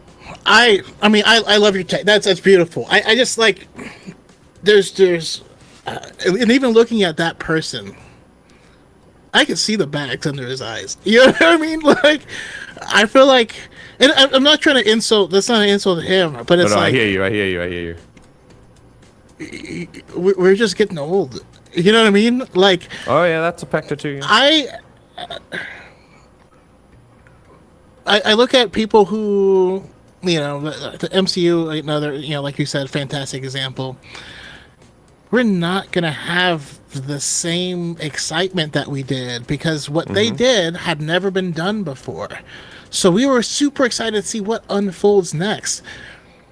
Now, we're not kids anymore, so we are not going to have the same level of enjoyment of it as when we were kids. That's just how time works. Yeah. But also, you have the law of diminishing gains, where after this sort of thing happens multiple times, it's going to be less effective. So you have to keep upping that ante. On the other side of it, you have this late stage capitalism hellscape that sucks all the art out of stuff, and so that makes it less enjoyable when we do get it, or like you said, that leads to certain things that would be incredible. Like, I'm sorry, season 1 of the Clone Wars is weak. It's very weak. If season 1 of the Clone Wars, if the Clone Wars movie came out today, the series would have been canceled. We'd never see it. Yeah, they'd watch it and then be like, we're canceling the series. What was that? Sorry about that, guys. Let's make something old and gritty, Yeah. And things don't get the time to actually grow and become what they are. Yeah. Also, social media. We're inundated with this stuff. That's what makes it not special. And in my humble opinion, is seeing people talk about this all day, every day. Saturated. Yeah. Before the Acolyte came out, we were all exhausted before the Acolyte came out because of how much hate it had pre-got. Yeah. And you're like, So I think that's part of it as well, and also I can't trust a content creator who says this, because as a content creator, I am saturating myself in content. Yeah. Obviously, I'm gonna be dying. You know what I mean? Like, So that's part of it as well.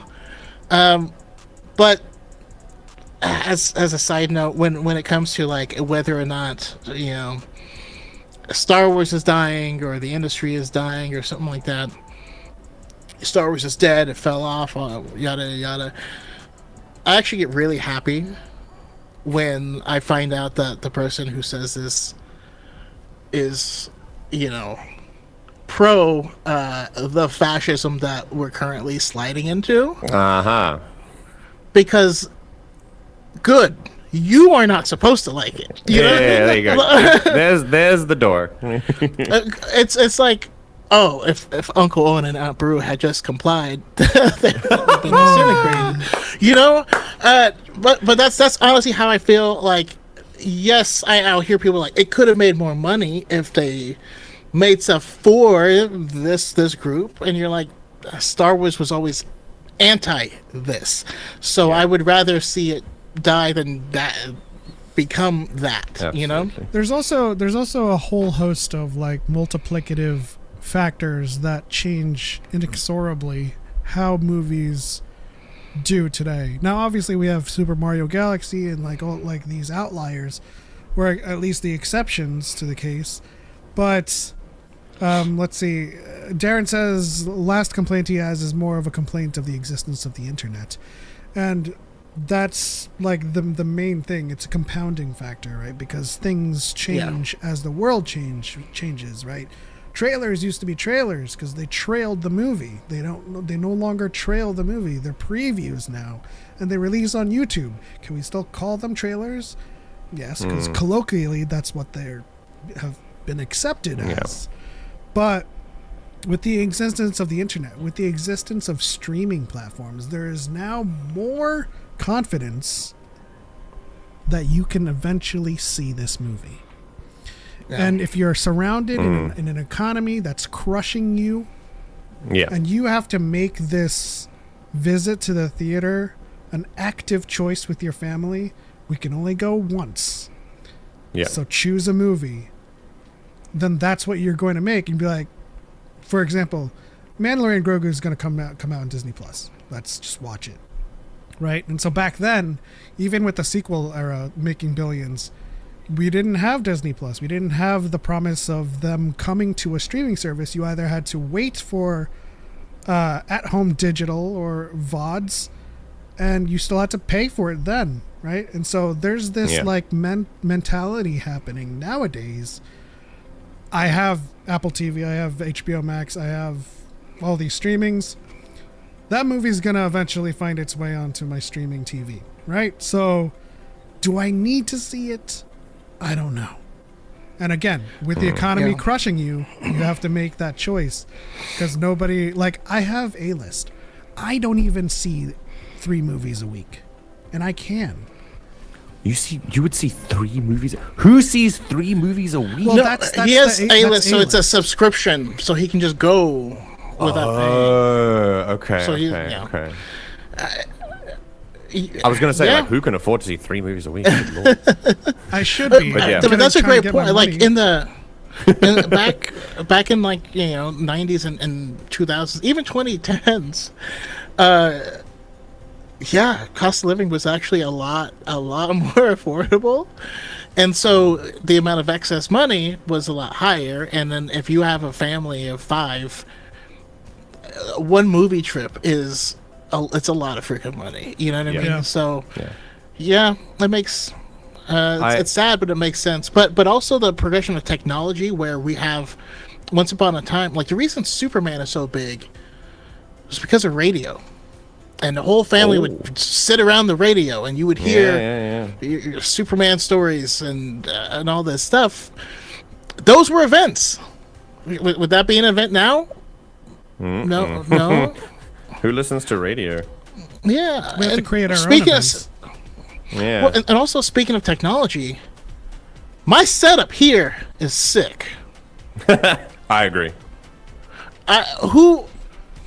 Now there's also just less of a need, because there's certain things that like, oh, I want to see this on the big screen, and I just have this stupid tube TV that's like 240p, of course, and those little speakers that are super tinny. Of course, we're gonna want to see this on a big screen with surround sound and all this stuff. I can do that here. Yeah. And Darren also says in the chat, you know, and I think you made this point on the pod once, Choco, that like movies aren't in theaters for 6 months anymore, right? And it goes hand in hand with the notion that they will drop on streamers. So you either choose to, if you like Choco's point, if you have a family of 5, you either choose to spend $300 on a movie, or I'll wait like 2 or 3 months and it'll drop on Disney Plus, right? And so that's how things have kind of like changed the way people consume movies. And it doesn't necessarily have it's not necessarily a metric or an indicator of the health of something, but it's certainly an indicator of the health of an economy and what people are like able to do with their daily lives. Also, movies were significantly shorter in general, and so there would literally just be more showings in a day. Yeah, that's true. I think this is a really important, if you are feeling a little bit of fatigue regarding these things, is a really important opportunity for you to take in the way you look at the world through this lens. As much as it is maybe painful for many of us to do this, we have to stop separating the system as it operates in our daily lives as from our hobbies and our passions and our interests, because they are the same. They are each other, right? It is the same thing.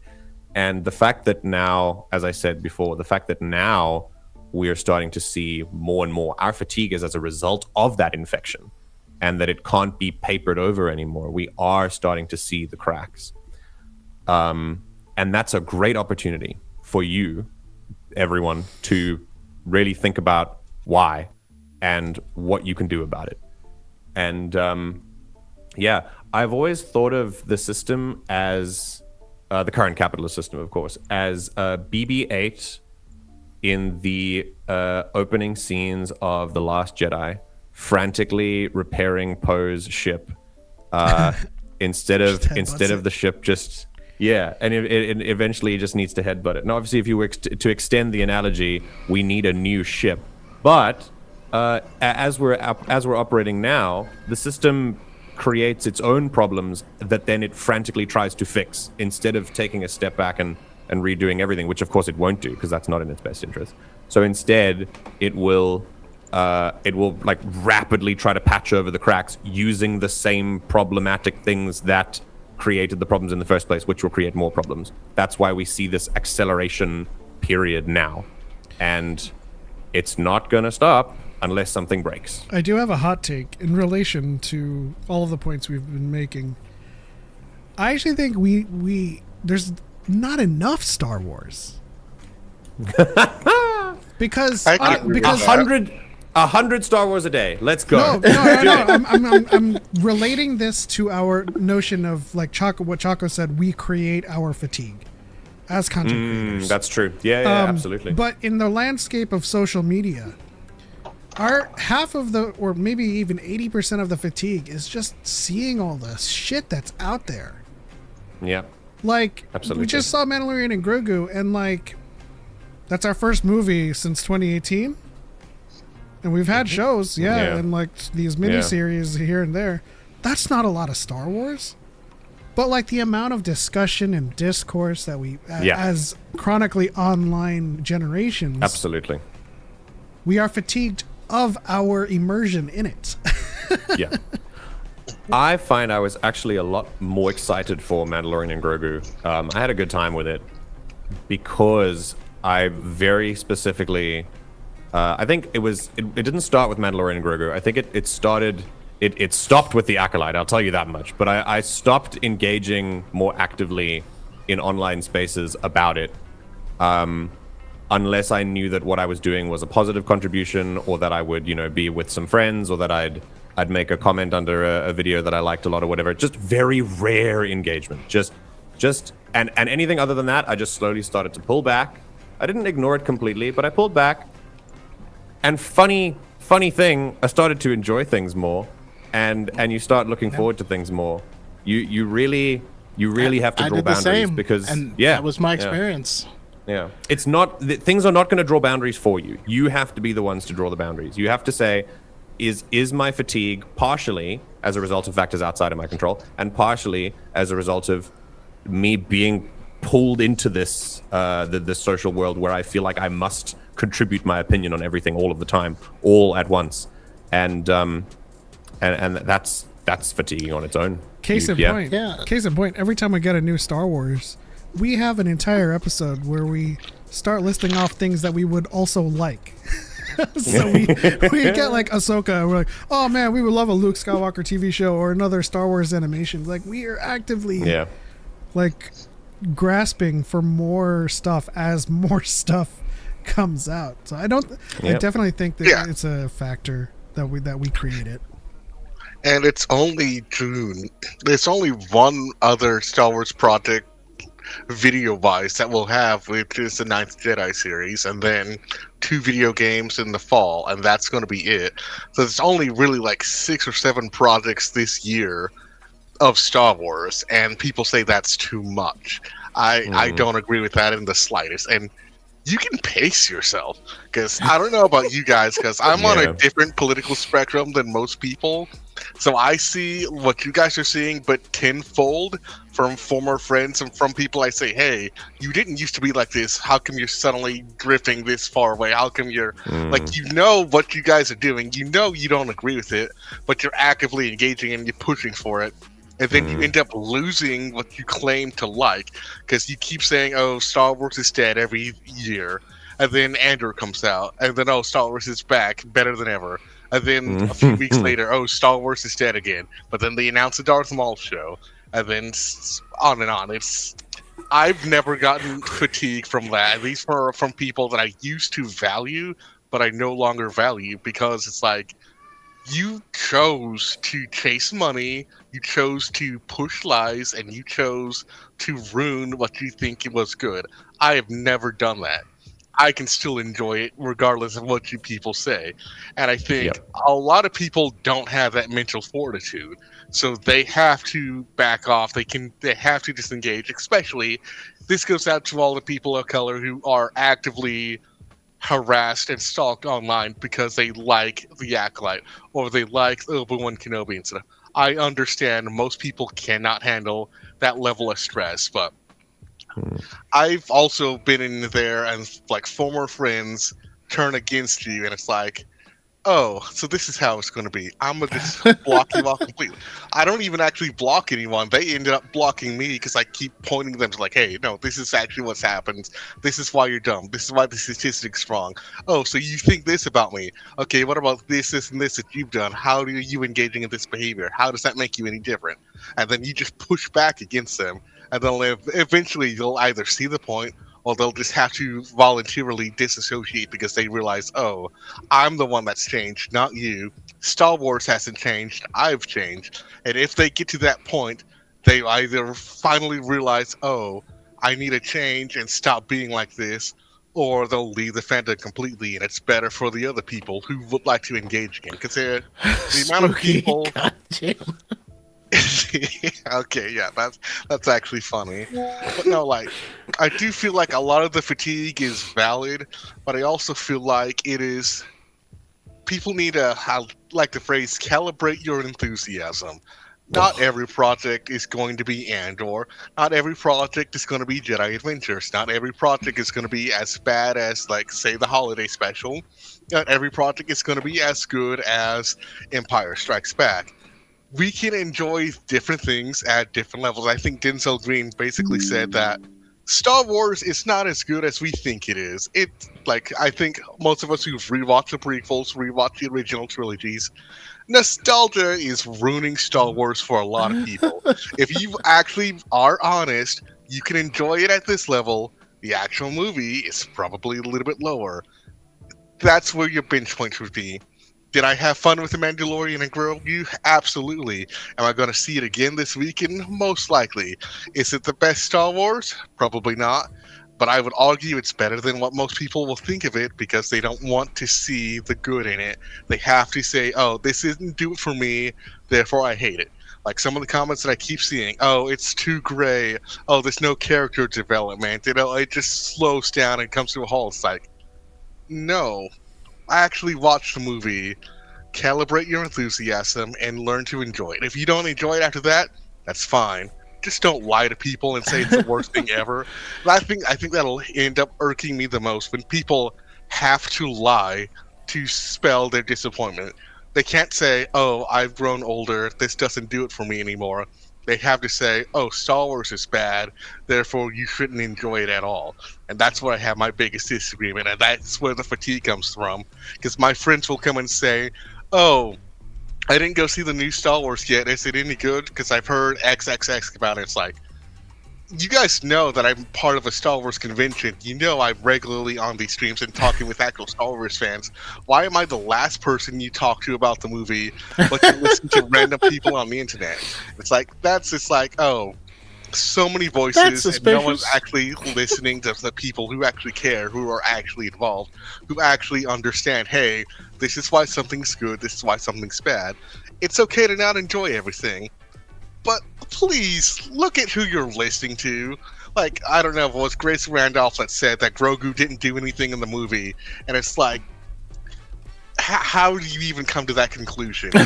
Why are we listening to this? But I'm going to get off my soapbox, but that's how I feel about a lot of this. I appreciate it, and I loved, I loved a lot of your points. Like, one of the things that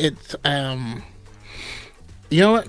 I had something and it left me. I'll come back to it. It was great though. I'll let you think on what you had, but also part of like one of the things that they said in their in that short that we watched is that it used to be an event because episode 1 was over 20 years later. You know, and make like it your event. You can go out with your friends. You can dress up. Make it the event. You don't have to wait for it to come to you. Be there. Make it the event for yourself. Well, that's the thing though. It was an event because it hadn't been there. Like it was so many years until the next one, and then when The Force Awakens was announced, that too was an event, right? But I don't want to go back to a time where Star Wars happened every 15 years. I don't want to go back to that time. Yeah. I got my points back. There you go. What you were saying, Nemo, reminded me of the fact that I feel like a lot of us, and I felt myself getting better because I took a break from content creation when I got this job. I feel like we all have like dopamine like sickness. You know, not only with the way our brains work with with short form content, but also every video, this is the best thing that's ever happened, and it's the worst thing, and it ruined your childhood, and everything is the best thing or it's the worst thing, and that in and of itself gets exhausting. You know, you look at the first phase of Marvel, all of the films are aggressively mid, all of them. And that's okay. It is not as good as people thought it was. It was great at the time, and it's good as a film, but there's a lot of stuff that are better. Even that stuff that we call mid is better than Iron Man was, but they won't ever get to that point. They won't listen. Yeah, exactly. So Mando and Grogu comes out, and I'm giving it a 7.5 out of 10, and that's a good time. That's good. That means it was worth going to go see. That doesn't mean it's the worst thing ever. And then the other thing, that's good. and then the last thing, I think I brought it up last week, but I still think about the video from Amanda Just Vibin where she's like, some of you watch content like a vegetarian going to eat at like a barbecue buffet. Like there's a lot of content creators who are going to talk about Star Wars because it's big, because it's popular, because they make money talking about it. But they don't like it, and they've never liked it. They've never been into it. And I know this because there was a lot of, like, in my opinion, terrible DC shows. And these people were like comic book creators. None of them talking about any of the DC shows. Mm-hmm.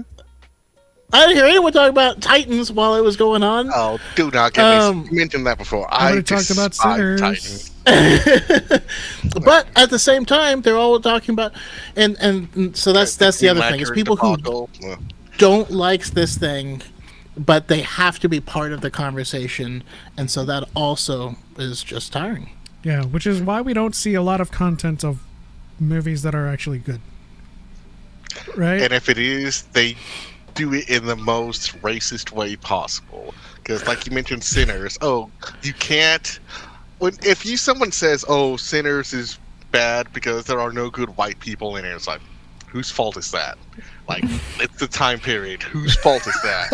Think about why there aren't any good white people in that movie. Oh, maybe that's the story that's being told. It's because, like I don't know. History is kind of something you can actually look at. I mean, it's actually like a kid asking their dad, "Why are people segregated?" Like, and you're watching like a period piece, and you're just like, "Yep, bro."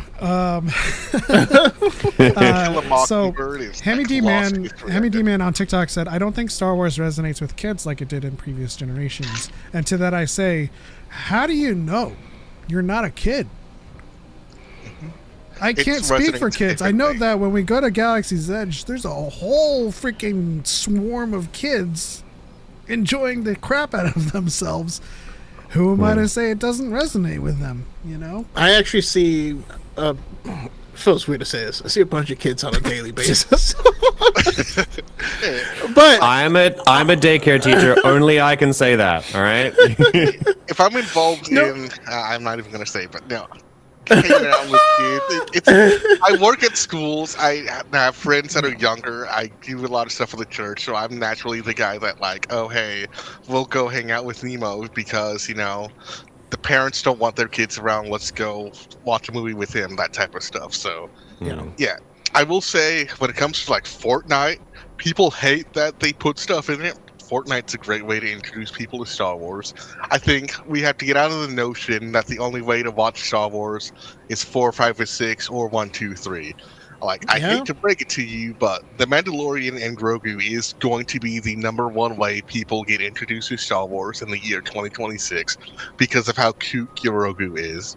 And I'm sorry if you don't like that, but it works. Because, again, if you look at beyond the narrow domestic thing, you look at the international Twitter, you look at what kids are posting, what parents are buying for the kids, Grogu is everywhere. The Mandalorian and Grogu will make more money on Baby Yoda than they will in the box office. Yeah, it'll make it back. If it already hasn't. No, but what I was going to say is you can even hear them in the background sometimes when I'm on here.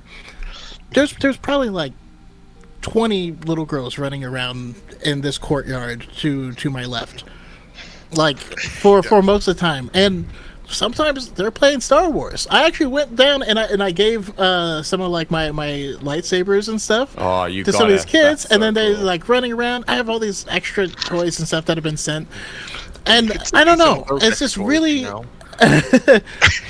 It's really encouraging for me for the future of Star Wars, you know. And also now that I went back to work and I'm no longer surrounded by nerds at all times.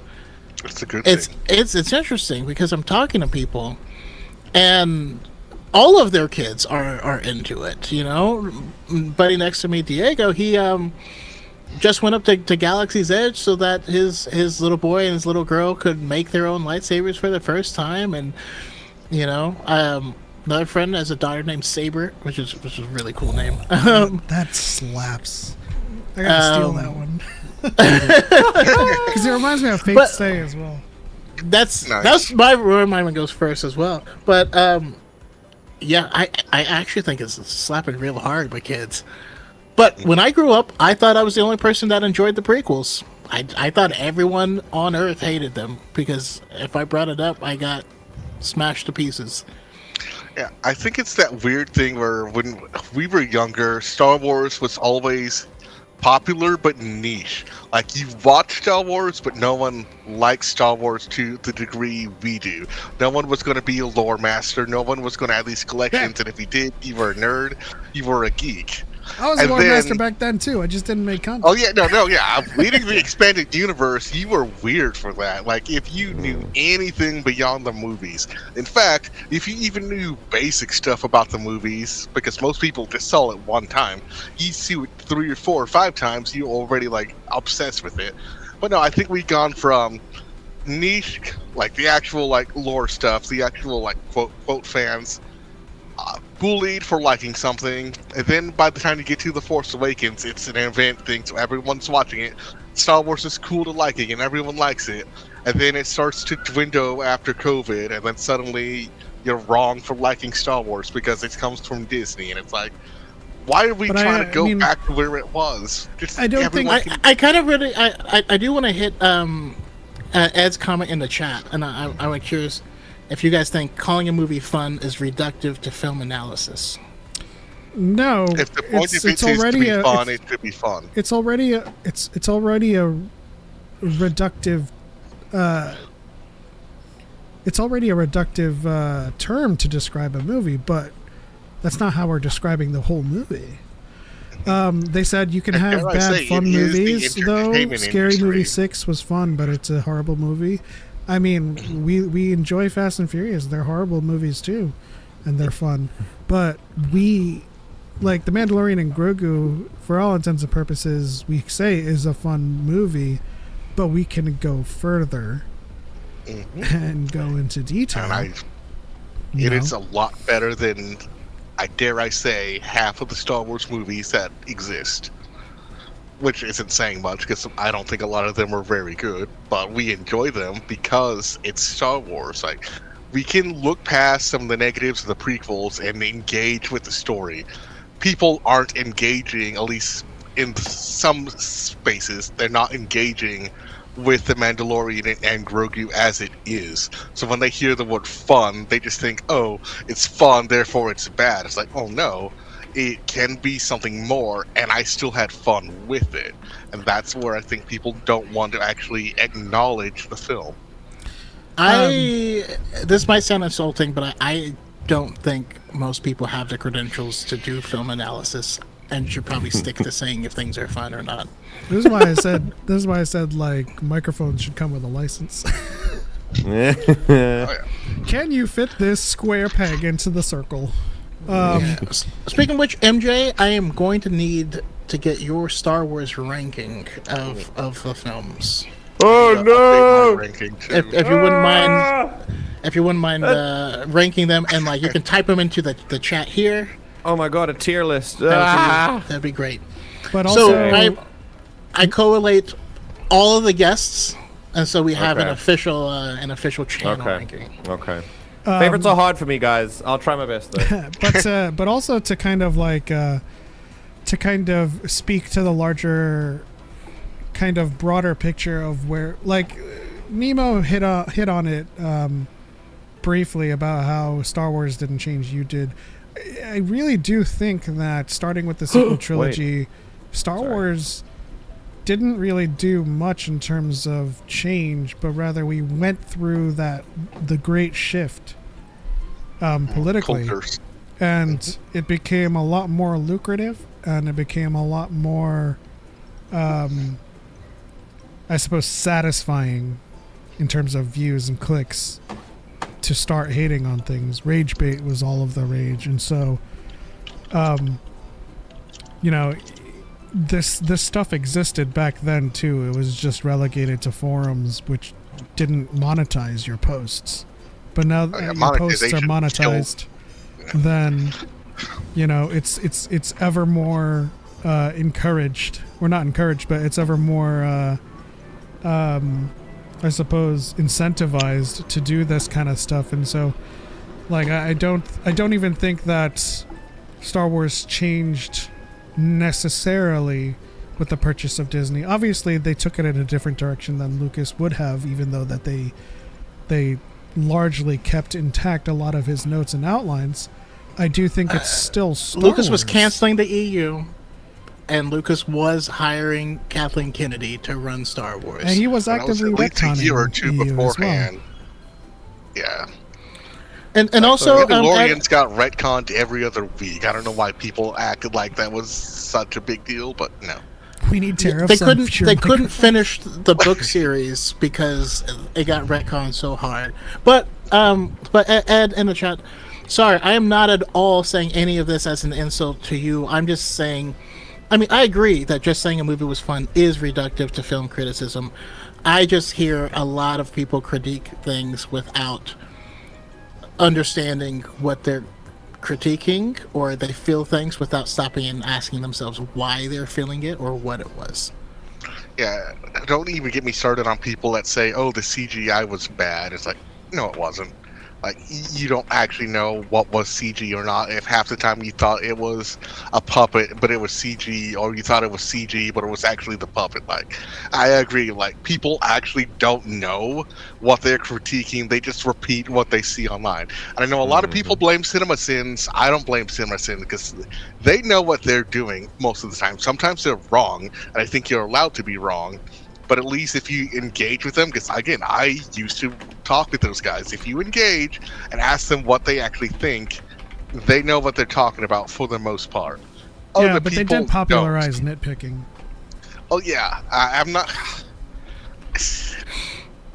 Yeah, I only blame them for ruining the word plot hole. I agree, because I've been in those tunnels when it came to The Dark Knight Rises, and how did Bruce Wayne get back to Gotham? And I think that killed any conversation of what an actual plot hole is.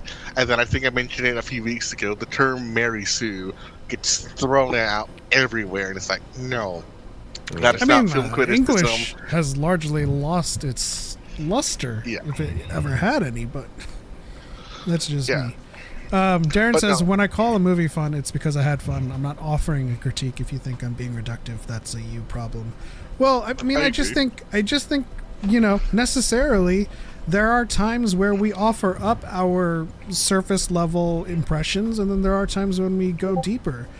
If you watch, you know, last week's episode where we went into spoiler talk, we talked at great length and detail about what we loved about the Mandalorian and Grogu's character development, how he started off very dependent, riding on Mandalorian or Din's shoulder, and did standing beside him, and there was no longer this kind of leashed dog mentality between the two. There were some great action set pieces, and some of the action set pieces were a little bit too long, but we're able to articulate the things that we appreciated and the things that we had problems with, and calling it fun is just our, like, you know, our surface level, like, description of something. It was fun, but it also did what it was supposed to do. It gave us an adventure. Fun and didn't do that? Rise of Skywalker. And I still had fun with that movie, but it did not do what it was supposed to do. But you can still have fun with it, and that can't be seen as a positive or negative. But. MJ, are you a Rise of Skywalker defender? Defender, enjoyer, yeah. I don't think I hate it as passionately as others do. I wouldn't use the word passionately, but it is bottom tier for some people. I'm one of the few that don't think it's as bad as people say from a filmmaking point of view. Narratively speaking, but everybody has different rubrics. So it's it has suffered. It has suffered from a lot of revisionism from people who haven't gone back and watched the movie to confirm any of the things that they're saying about it, and so that leads to just dagger. Yeah, exactly, and a lot of the dreaded discourse arrives again to talk about how trash the movie was or whatever, and I remember what happened in the movie, like, because I paid attention when I watched it, you know? And if I am not sure about something, I'll go back and watch it again, because I don't want to spread misinformation. And I think a lot of that happens with that movie. But the reason it happens with it is because obviously it wasn't very well received. For a few reasons, I think the biggest thing that it did was I was really looking forward to continuations of what The Last Jedi was setting up, and I don't think that it... I don't think that it delivered as well as I was hoping for. However, this does tie into a chat about expectations that we seem not to have learned as certain parts of the community. That when you go into a project, you need to understand that you weren't in the writer's room and that they actually don't know who you are. So if you go in thinking, I expect this, or I expect that, 90% of the time you'll probably be wrong, unless you really know what you're talking about, unless you are like actually also a filmmaker and you can see the patterns or whatever. And I think the idea of tempering expectations came up as something that we really need to do when The Last Jedi came around and just polarized everyone. And then we kind of just lost that. And I think we need to learn it again, because it's happening again, and it's going to keep happening unless we actually learn something about it. Related to that is also the idea about when you mentioned money earlier, the idea that part of the reason all this polarization, misinformation is spread around is because it generates money. And I think we need to understand that as the system infiltrates, as the economy that, as you said, that is crushing us, moves into these hobby spaces and these passions and these industries, we have to understand that it's crushing the people who are making the grifts as well, and they are making money for actual reasons because they're incentivized to. So change the incentive, and you'll change the problem. Many, more often than not. I guarantee you. Yeah, go ahead. Sorry. Oh, I was just going to say that makes me think of just two more things really quick, and one is tribalism. And I feel like there's a lot of especially young men who don't know where to belong, and they have found a place to belong, and it's not a good place. Yeah. But they belong it, and they feel the belonging. They may know what they're doing is wrong or saying is wrong. And so, in order to not become out of the group, you kind of have to say what you assume the group is going to think. And so I think that becomes part of the conversation and part of what you do and how you act. And then the other one is entitlement. You mentioned greatly that you weren't in the writer's room. I'd also like to point out they don't owe you anything. Oh, absolutely. They don't owe you this story.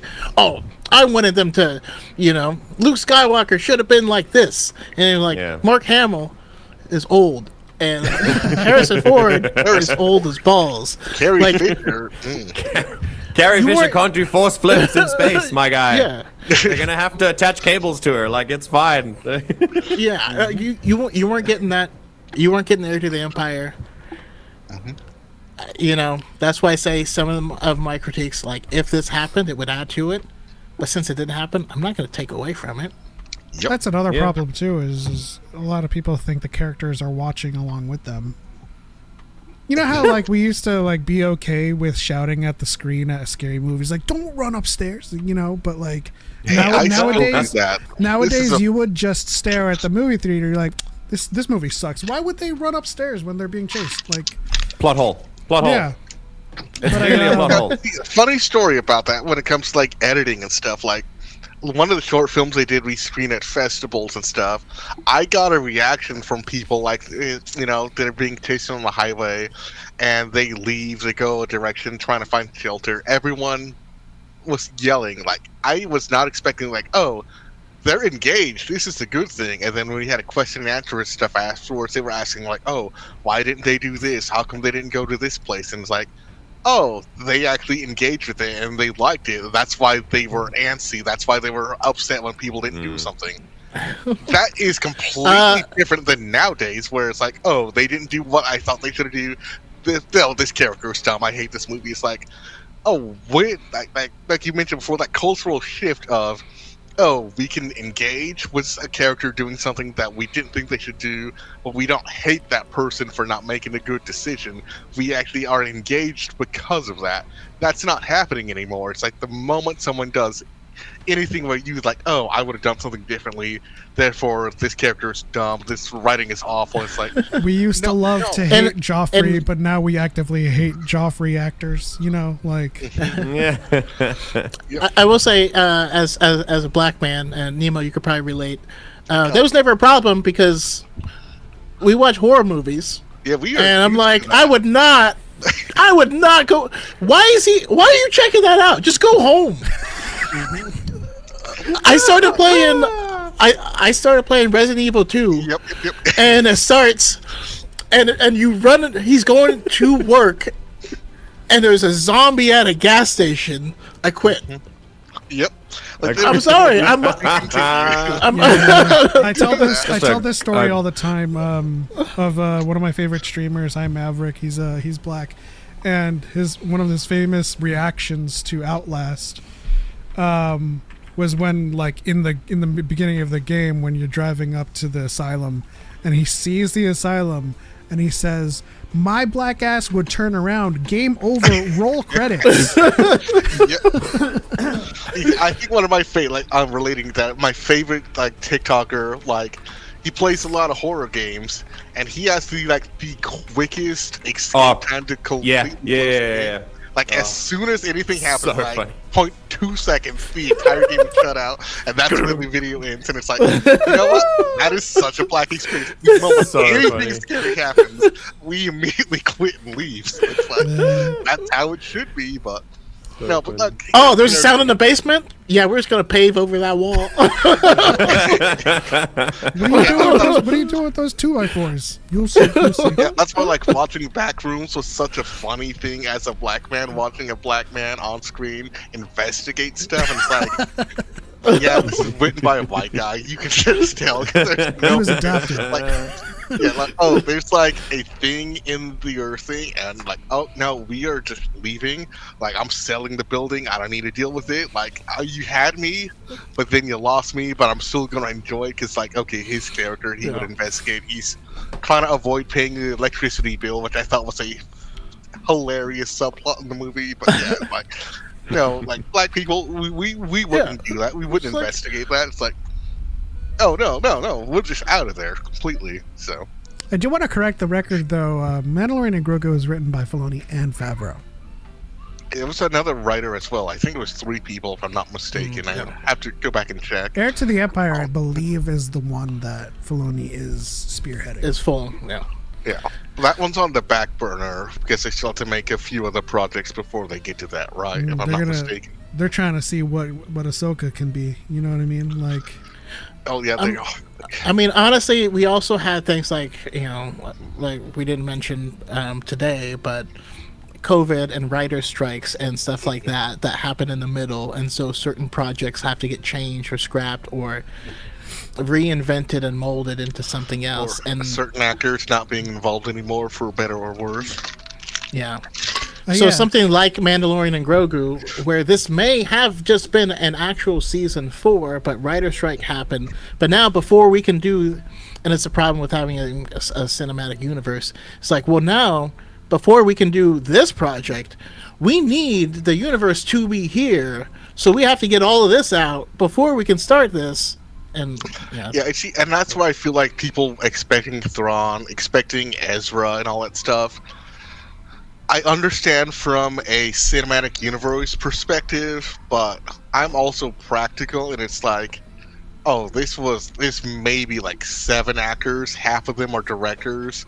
Like, this was very much not meant to be the big event encompassing thing where you have, like, half their, like, there's a point in the movie, I think everyone's already mentioned this, where we don't see any human for at least 45 minutes of the film, from when he loses his helmet onward until the Republic comes back. It's just puppets, Mando in the mask, and he's out of the commission for the most part. And then Embo, Hutts, droids. There are no humans in this movie whatsoever. That is bold for Star Wars, because I think Lucas famously had said that, every protagonist has to be human because we need to see faces, and Ahsoka can kind of get away with that.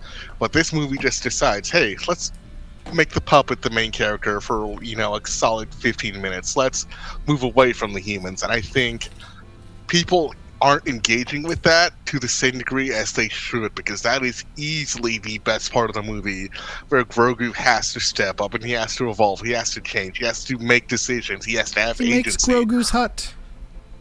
Yeah, all this character development, all this character work, no dialogue, excited. Like, even the Good Samaritan, people didn't understand, why is he there? It's like, oh, that's the Good Samaritan trope. He's the kind stranger. He's a very famous trope in stories where, a character needs help and they meet someone, but that someone doesn't portray them to someone else. It actually helps them. That's good storytelling. That's been established for a while. But people don't engage with that. They don't recognize that. But then you look to a different side of the universe. Kids love it. They love Gretori. They love Grogu being able to How's it go, protect his Stu dad. Markers? That's the one thing I love about the movie, where the amount of father, son, mother, daughter, amount of stuff where kids talking online about having to, what would I do to protect my parent if something went wrong, breaks my heart, because that's what they're going for. It's like, just the notion of the old protecting the young and the young protecting the old, even though Din is younger than Grogu, but we don't care about that because it's storytelling. That's where it's like, this is really heartwarming, this is really wholesome, this is what families, especially because it's what this movie's made for, love that sort of thing. But if you're a jaded adult who hates the world, that's not going to connect.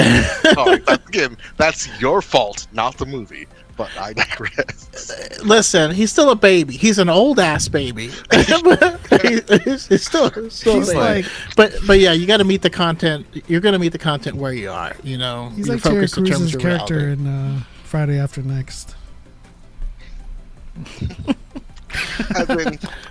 Even the stuff with Rada, and I know it's the meme about I'm being my own man. Japanese Twitter loves Rada, and they actually respect that notion very well. I don't think that's lost on a lot of American audiences, but I actually thought it was very cool. And everyone says, he kept saying that. He says that 3 times in the 20-minute span, and it's not brought up again. It's like, it's almost as if that's important to his character, because he's not saying it for Din or the audience. He's saying it for himself, because he has to believe in himself, because no one else does. And even when the crowd boos him and they want him to literally die, he still believes in himself, and he still has to prove things to himself. That's why he makes the decision, instead of running away at the end, he wants to work with the New Republic and help fix the galaxy that his family broke. But this movie doesn't have any character development. This movie has bad writing. No, it's there. Engage with it. Stuff happens. Actually, I had someone say, so the whole movie is they learned that you shouldn't trust Hutts, and you're like, is that what you got from the movie? The whole that's half the whole point is that you can trust him, and he's gonna. Oh my god! I don't even know. I also got The twins were still disgusting, though. As it relates to this movie's box office numbers, I got a comment saying, trying to discount the economic pressures variable because AMC is seeing a surge in audience numbers since 2019, and I had to restrain myself from calling them dumb and asking them what happened in 2019 that caused their numbers to go down, to which it would be considered a surge nowadays. Yeah, I do need to correct myself. I said 263 earlier. It's actually 255. The estimates were not completely accurate. I just want to bring that up, but it did pass 250, and it was the most successful May for hitting $1 billion without having a Marvel movie. Because Devil Wears Prada, Michael, Obsession, Backrooms, and Mandalorian and Grogu. And outside of Michael, and I think Hail Mary, most movies aren't going to come close to hitting $1 billion. But I feel like it's a good thing that all of the movies are being successful. You have at least 5 or 6 hitting over 100 million opening weekend, or at least the first 2 weeks. That's a good trend for movies. Even if you want to say that, oh, for Star Wars, it's not as good as it was 7 years ago. But the general state of the economy, where gas is still $4 or $5, where movie tickets have gone up, people are still choosing to watch one movie a month. And I don't like what you said earlier. I'm that guy that watches 3 to 4 films a week, so I'm sorry. But I also feel like it goes, You're an it goes editor, hand in hand. of course. Yeah. It goes hand in hand with what I was saying about economic pressures forcing families to make that choice. So rather than a single movie reaching $1 billion, you'll have a whole bunch of movies because people are choosing to see a movie, making that choice, and that's the one movie that they see.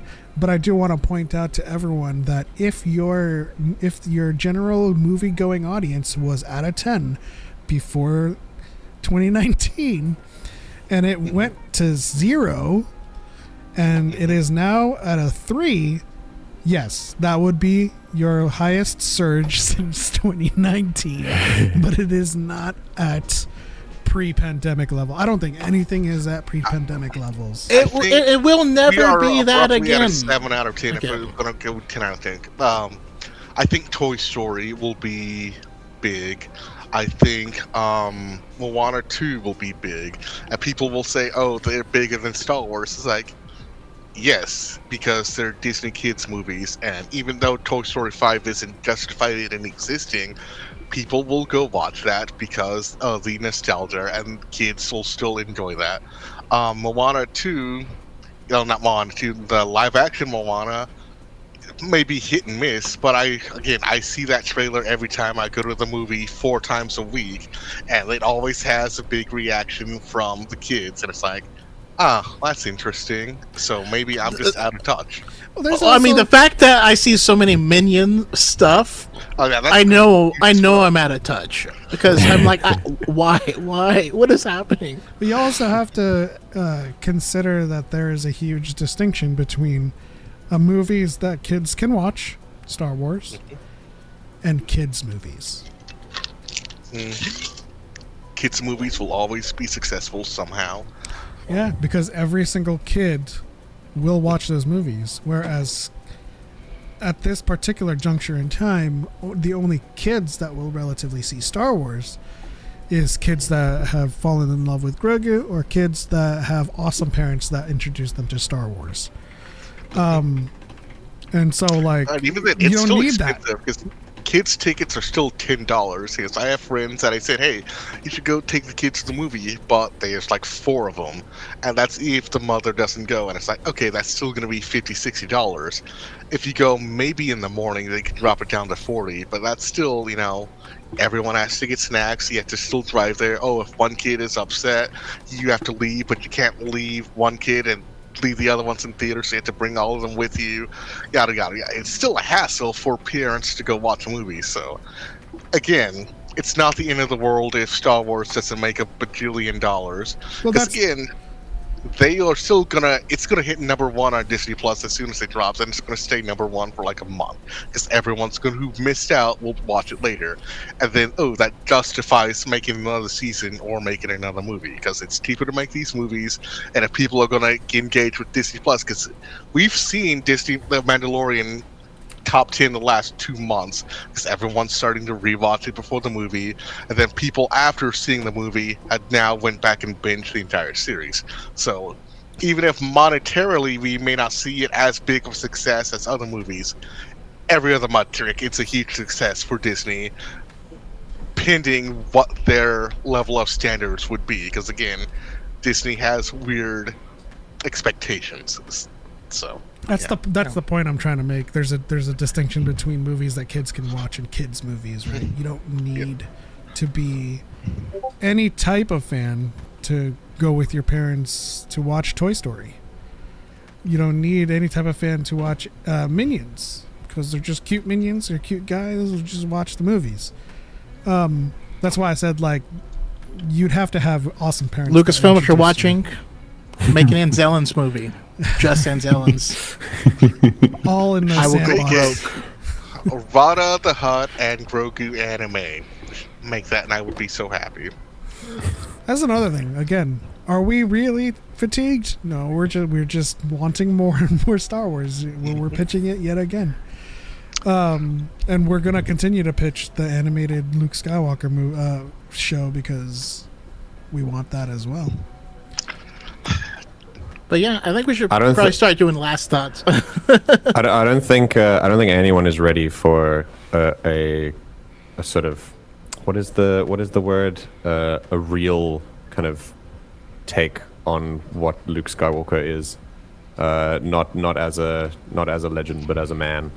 I am speaking from a fan of The Last Jedi, but I think if we did a full series that showcased that like Luke who I believe he is supposed to be, I don't think that it would do very well at all, or it would do numbers because people would be so mad at I it. think if we got that series, it would have nuances and it would have complex writing that would allude to where he goes as he arrives to the Last Jedi, but not one of the people that abhor that Luke will notice. I mean, hot take, the reason Luke is so amazing and my personal favorite character growing up was because we write our own stories about him. He doesn't actually have any he doesn't really even have any like growth. He just comes back different every movie. And so we imagine a lot of that's off screen. What happened? Yeah, all of it is off screen. He's a whiny little kid. They blow up the Death Star. They have a ceremony, and that's it. What happened? Well, next time he comes back, and he's like kind of a war hero now, and he's like kind of heroic. He's the commander or whatnot. Well, then I get to write that in my head of what that is and what that looks like. Like he becomes a Jedi at the last minute of the movie. Like he just says, "I'm a Jedi," and like that's it. So like when we were thinking, oh, Jedi Knight or Jedi Master Luke, like what does that mean back in '83? It didn't exist. But I had some fantastic stories with my action figures that showcased his fighting prowess. You know, I don't even think he's a good fighter, but that's a different conversation. Choco, do you want to save the Star Wars quick trivia in 60 seconds for next week? Yeah, let's save it for next week. All right, so monsters in the chat, including MJ and Nemo. This week I have who's that Pokemon? Yeah. I mean, guess that silhouette. All right, so okay. This is our trivia portion before we wrap things up. Chat, you'll have to figure out who the character is based on the silhouette, and you can use the background, however blurry it is, to give you clues. I'm gonna write it down so no one can say I'm cheating, just in case. Yeah, I'll just put it in the chat here, I guess. All right. Oh yeah, actually yeah. Let me do that. We're gonna start things off just so you guys can get a feel for what I'm talking about. Very easy. Your first silhouette is this. Okay, cool. It's Clefairy. See, I'm upset where you got that image from because that's not how it looks in the film. I got it from the film. No, it's I know what film that's from. No, because that was actually a shot that Pablo Hidalgo said they were fixing in post, and it actually looks different in the movie. Interesting. Oh, really? Well, okay. it's still a silhouette. Yeah. Let's see. Oh, Have you guys locked in your answers? I don't know. Rota lost a lot of weight. That's all I'll say. Smart guy says Darth Vader. See, I was thinking it was one of those, 99 Bad Batch characters, but Daddy look Vader. at the hand placement and stuff, You lost the game. Darren says it's Jigglypuff. Okay. This is, of course, Oh, it's Dark Man, the story you Darth get at Dollar Vader. Tree. I like that it's like almost already a silhouette because not much was revealed. Yeah, I like. Did you even change anything but add the text? No, look, see, boom. Boom. Oh, so it's like Just a little bit of detail. 17% darker, I guess. It's gonna get harder from here. I just wanted everyone to get a little bit of an appetizer. That's what he always says. Your next silhouette is this though. Okay. This might be a bit of a jump up in difficulty, not gonna lie. I don't know. How well do you know your Because I'm silhouettes? second guessing myself, you know, like I'm going, yeah, of course, but then it hits me that I could be very, very wrong. Smart guy says, Pep, I said Darth Vader before he popped up, just joking about your title card. Hey, I think Darth Vader is always going to be the gimmies that I put into these games. I mean, I think it's like one of the most well-known silhouette. It could in be. Fiction. Probably. Who would have a more recognizable silhouette? Have you guys locked in your answers? Jabba. Do you guys have it locked in? I'm going to start naming answers from the monsters.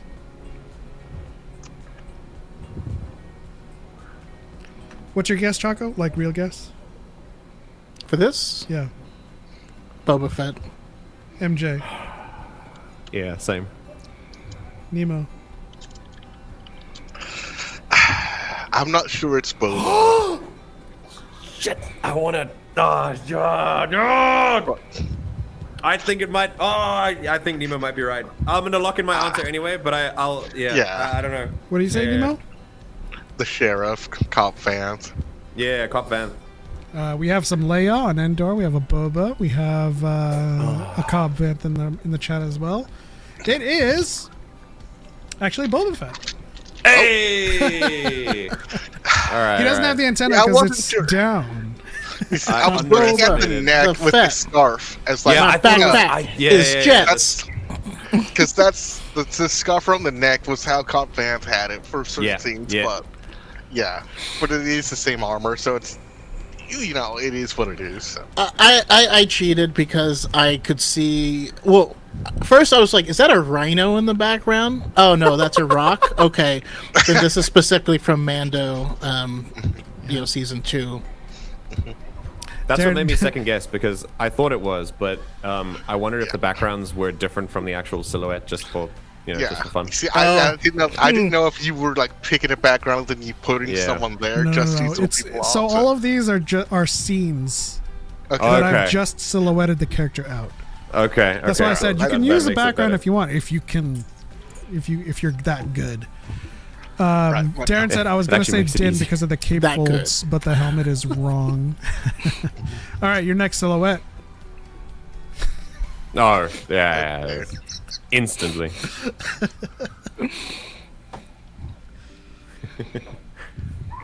I mean, you could just say the answers once you've locked it in, because Oh, should we just do it? Oh, okay, cool. Oh, that's Snoke immediately. I have no doubts about that. Yeah, I would agree. It's them the eyelashes or eyebrows. It's the little hairs, isn't it? Yeah. 'Cause I I can't tried my tell best, guys. which. Calm down. If you had put those out, that would have been so funny. How dare you not have blacked out every single pixel on this? I saw I his actually like eyelashes. The little white around the the edges actually makes it look really cool. So Yeah, true. Yeah. What's going on, Choco? I've now ruined the character of Snoke for me. No, you know how I always say his head looks like a ball sack, and then this image It was like when you squeeze. That's all I can picture now. Sir, relax. All right, monsters got it correct. It is Snoke. This is so specific. It really is though. Don't act like you never done it. Waldo, what do you mean? Hey, listen, when Never you're crossed grooming my yourself, mind. you have to do stuff. Oh my god. I don't know how he's doing that, but no. He's been upgraded from ballsack to throttled ballsack. This is great. Scrotum man all over again. All right, your next silhouette. So funny. Oh.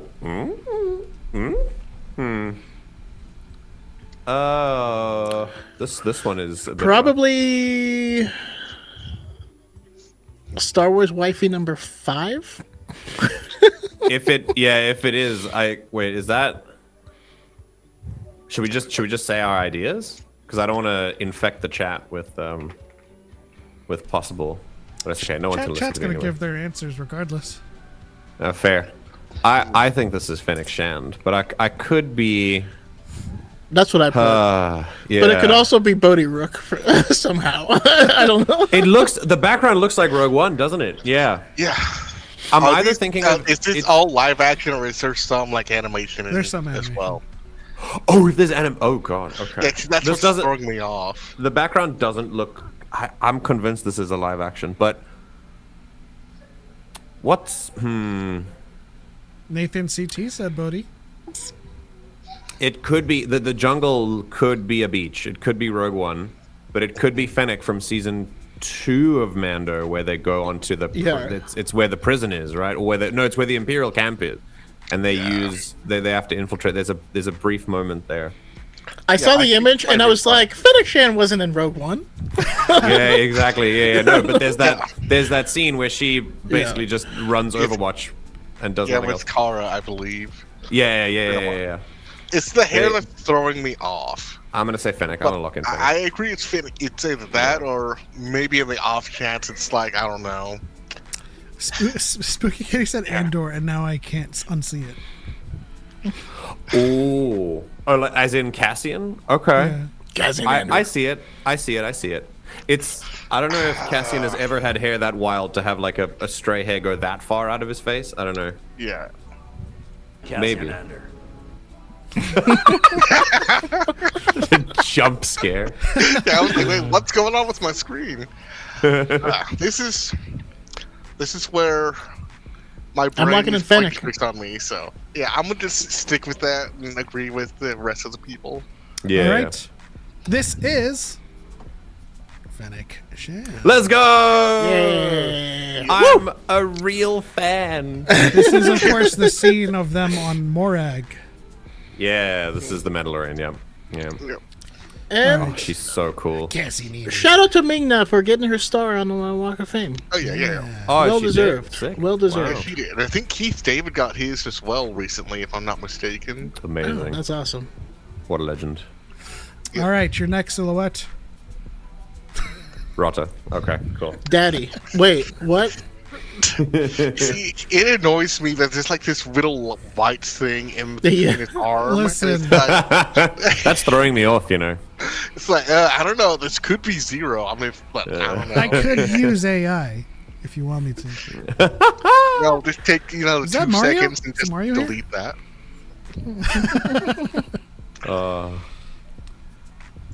Glup Shido. No, I don't know. I want obscurity so I can learn something. Oh, I need- trust me. I want bongo reams. Y'all are locking in Where Rada? is Yeah. Gaper Bingzoid? Yeah, there you go. I wish I had I wish I is had a his key that I own could man. put of Luthen just going Rada. In all seriousness, that's Rada. Good job, Nathan. All right, your next your next silhouette is Babu Frick? Hey! gosh, I thought this was Yeah. gonna be more difficult. Babu Frick. Droid is ready. For a split second, I almost thought it was a Hondo. But it's like, no, you can see Yeah. his hand and the body. That's because like the top of his Yeah. head with the goggles almost looks like Hondo, but like it doesn't fit with the rest. So yeah, It's always the little hairs somehow. That's all I can see. If you took out the hairs, he would be completely impossible. I can actually tell you. I mean, he's obviously fixing 3PO, but it's where the bottom part is his mask, his welding mask. He's putting it down to talk. I'm pretty sure. Yep, W puppetry. All right, so real question: would you guys rather it not be in a scene?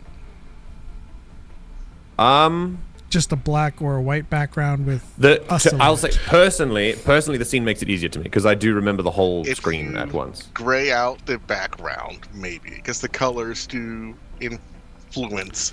Like that was the Snoke thing, right? Yeah, this is the Red Throne Room.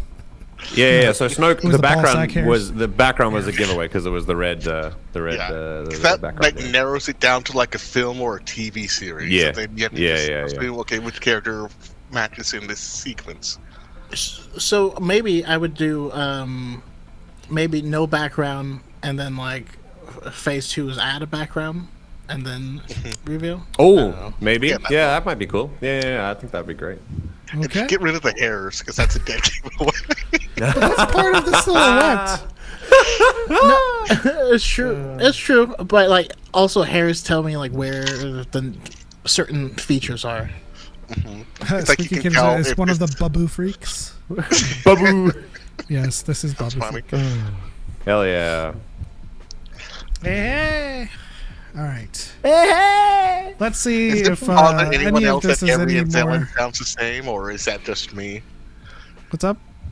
I need like some of the Anzellans to sound different. Like I need like a deep-throated one. Like you know the singer in Solo. I need one of the Anzellans to sound like that, just to throw people off. But that's just me. The Anzellan ship was one of my favorite, one of my favorite parts to come out of the movie Mandalorian Grogu. It was so cool. And Mando's reveal when he runs and sees the ship, and you see the part of him that dies. How fast does that go, and does it require the same amount of propulsion to exit orbit? I'd imagine actually that ship might be a little OP, like if it's that small. Yeah, imagine if like holder maneuvers with a bunch of those things. All right, your next silhouette. Oh, this one's Dryden Voss from Solo. No, I'm gonna say it's maybe. Lando. It's Lando from Solo. It's when they're playing. It's when they're playing Sabacc. Yeah. Okay. I got it. That's good. Choco, did you have a little bit of difficulty there? A little bit in your head? I would have gotten there, but it was tricky. Yeah. Nemo definitely got there first. I got the right. My boy Childish Gambino from like his hair, the hand placement. Oh, fair. Yeah. Landona spelled. Granted, if I'm wrong, I'm gonna feel like a huge fool, but yeah. No, I think you're right, and also the perfect casting choice for Lando Calrissian by a long way. Okay. I think. I'm definitely gonna have to choose a bit less tells. Iconic frames. We're too nerdy for you. I'm sorry. Yes, that is no, doing Star Wars trivia is impossible because we can't gauge what is difficult and not. Exactly. Everyone has a different gauge of ease and difficulty. Yeah, like I'll give you like when we did Rebels Come Con and I was doing trivia. Naming planets was one of the biggest stumping for a lot of people. It's like basic planets. So it's like, oh, maybe I know too much. And it's like, but I feel like people should know what Tatooine is if they're at a Star Wars convention. But then you could just ask like some person like, an obscure reference to a Sith Lord from 1,000 years ago, and they'll name all of them. So it's like, I don't know. Like, it's too hard to gauge. What was the Sith capital world? Korriban or Moraband, depending on whether you. I'm partial to Korriban, but I get it. Wait. Is it something? Is it Drummond Cass? Yeah. Oh, I said capital world, okay. not home world. All right. Okay, semantics. Okay, nitpicker. All right. Hey, Nathan and TikTok got it correct. It could have been Exegol, but... All right, your next silhouette. Omega. That's from Bad Batch. Yeah. Maybe I should let you guys hold your answers. That's what I was gonna do originally, because I'm fast. Honestly, if you did like full body shots and not just like close-ups, because again, that might be easier to recognize. That's true. But like, I mean, how fast is light travel? That's when I knew. All right. Yes, that's Omega. There you go. Omega. Dolary dudes. Hunter and Tick. Yeah. R.I.P. All right, next silhouette. Okay. I'm gonna hold my tongue this time. Next round of silhouettes. I'm just gonna pause it mid movie on anything. Yeah. Be obscure. That'll be a real challenge, I think. Okay. Yeah, better yet, use characters that aren't like the main character. Like, who's this random background alien that we see? I like it. We're like, oh, that's Therm Scissor Punch. You're like, damn it. Yeah. And if, no, hold up. But if I see a cowboy hat, I'm going to be disappointed in you. So you know. Maybe I'll wait until Mando and Grogu comes to streaming, and we'll do a Mando and Grogu edition. Mm-hmm. All right, next silhouette. All right, holding my tongue. Okay. I'll give you 30 seconds. I want to see at least what the chat thinks before. Yeah. See, I'm too because I'm like, how could anyone? They're iconic, and I'm like, Yeah. oh, But then again, it's also us. And that's the problem. Yeah. We are different, I think. Well, there it is. Not good or bad, just different. Darren is like, maybe God we damn it. should- Yeah. But I mean, if you've seen it, you know. Yeah. Granted, I don't think as many people may have seen this or remember. I loved this. it was great. I loved it. Absolutely loved it. I will talk She's my about it later favorite once the character. character's been revealed. But yeah, I think I think so too. Yeah. I've never met someone else who likes Age of Apocalypse Cyclops as much as I do. Darren says she's my favorite character, but I cannot remember a single person's name from this show. Yeah, she's my favorite character too. That's KB. Yeah, that's KB. I'm still holding out that there's some kind of force in her. The way that they portrayed the children in this show was my favorite part about it. I think they were just wonderful. Hear me out, but They I also thought gave her way Skeleton too Crew many would've been hero a shots great that I movie. can't not think that there's the force in her somewhere, especially when she's like fair. sensing things like that are coming. Nemo, what is your hear me out? Who, me? Yeah, what you just You said. said Hear me hear me out, but when you asked what is hear me out, that's the. No, I was going to say Skeleton Crew should have been the movie instead of Mandalorian and Grogu. Ooh, interesting. I I think didn't that like it would've as a been show, better. but I think it would have been an interesting movie. Yeah. Yeah. I think the premise of I- Skeleton Crew works as a movie. Yes. I Yeah, would yeah, yeah. love to see a Skeleton Crew movie edited by Nemo. See, I don't like re-editing stuff from That's fair. That's fair. people because I used to want to do Re-editing that. things and being like fixed, like bro. Yeah, they, see, that's they what filmed the entire killed it. thing. The actors acted.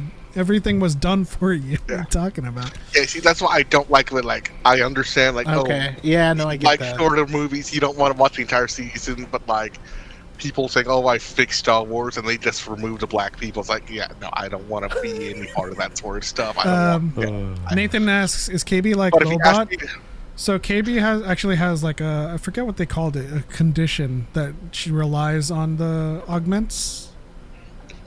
And I think that's why, like, when they were getting all affected by like the atmosphere, like it was causing her to it shut was worse down. for her. Yeah. I don't think she's was like one of the- Lobot, but yeah. She honestly reminds me more of that guy from Star Trek, but just because of the eye and the visor stuff. But yeah, What's his name again? Reading Rainbow? I don't. Yeah. Yeah. Lobot used to be one of my favorite characters as well, and I honestly wished he was in Return of the Jedi, but I understand, like, they didn't bring him with him, but He was a real one. Last silhouette. Hey, but the Lando 5-issue miniseries, great comic, and he plays some important role in the Star Wars 2020 line. Yep. Also, I need him to be playable in a video game at some point, but yeah. All right, last one.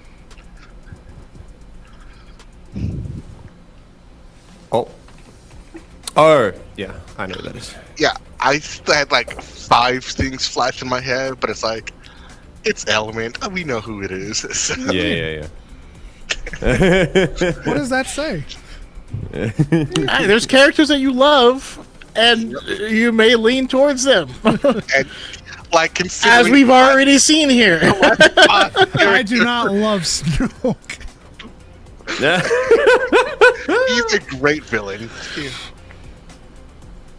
Well, let the chat fester, because like we got some ums in here.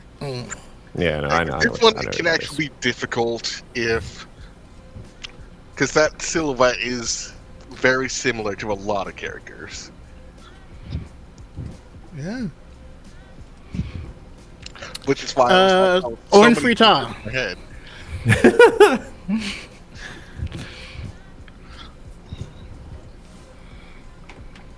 This is stumping some people.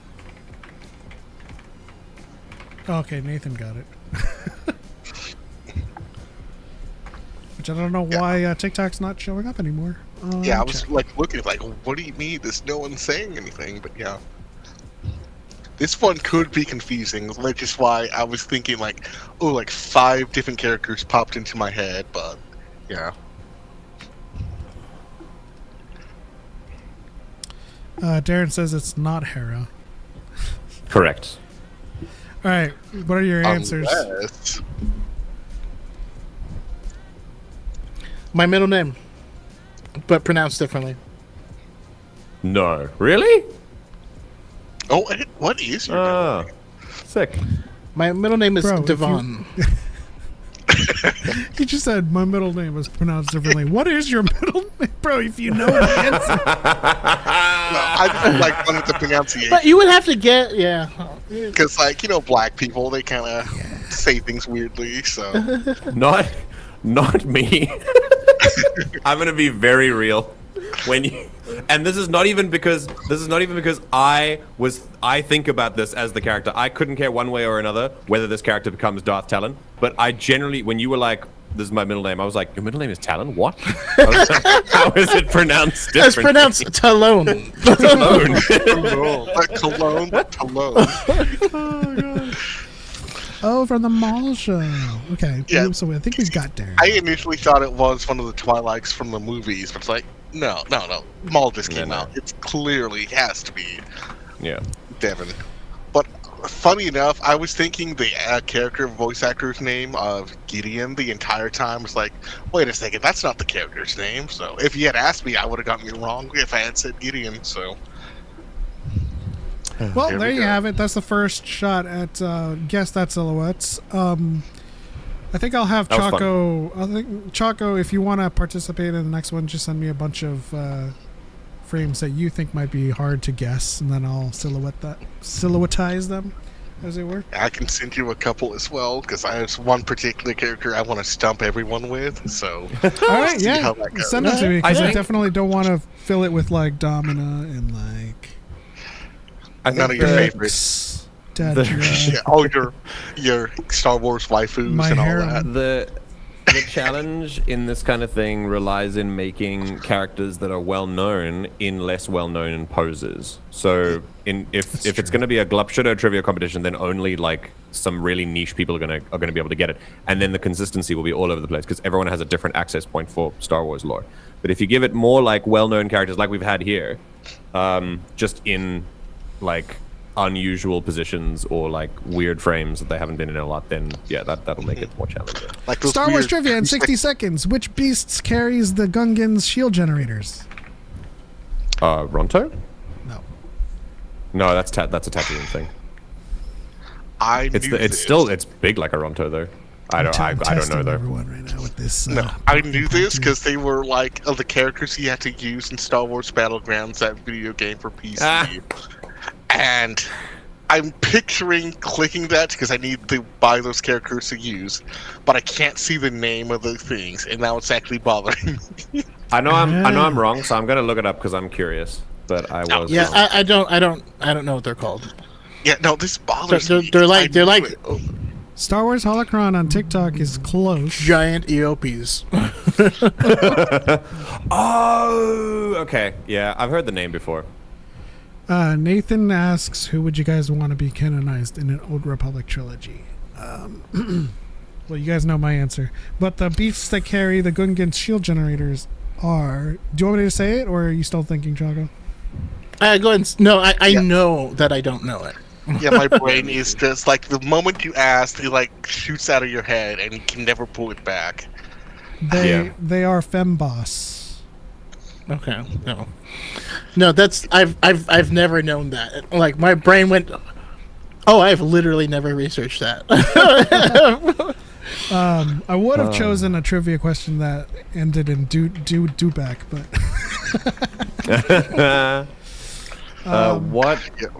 what character would I like canonized in the Old Republic? Satele Shan. Yeah. That's a great pick. It's always gonna be my first pick. Particularly because her story works well in the founding of Tython, or the return of Tython, the Temple on Tython. So yeah, true. Is HK technically canonized or no? the droid series is. But not the actual character. Not 47 though. Yeah. Yeah, because I would love to see him at some point. Yeah, HK is great. Even if it's like new canon, like put him in the Rey movie or something, I would be happy. Oh. Inquiry. HK-47 and Rey is a very interesting combination. You see, that's where if that it would was be up to fun, me, though. If it was up to me, that's how C-3PO would have acted after reading the Sith language and he get all the red eyes. He just starts calling people meatbags. I would have loved that, but amazing. I'm gonna go with a very obvious answer, which is Darth Barrios.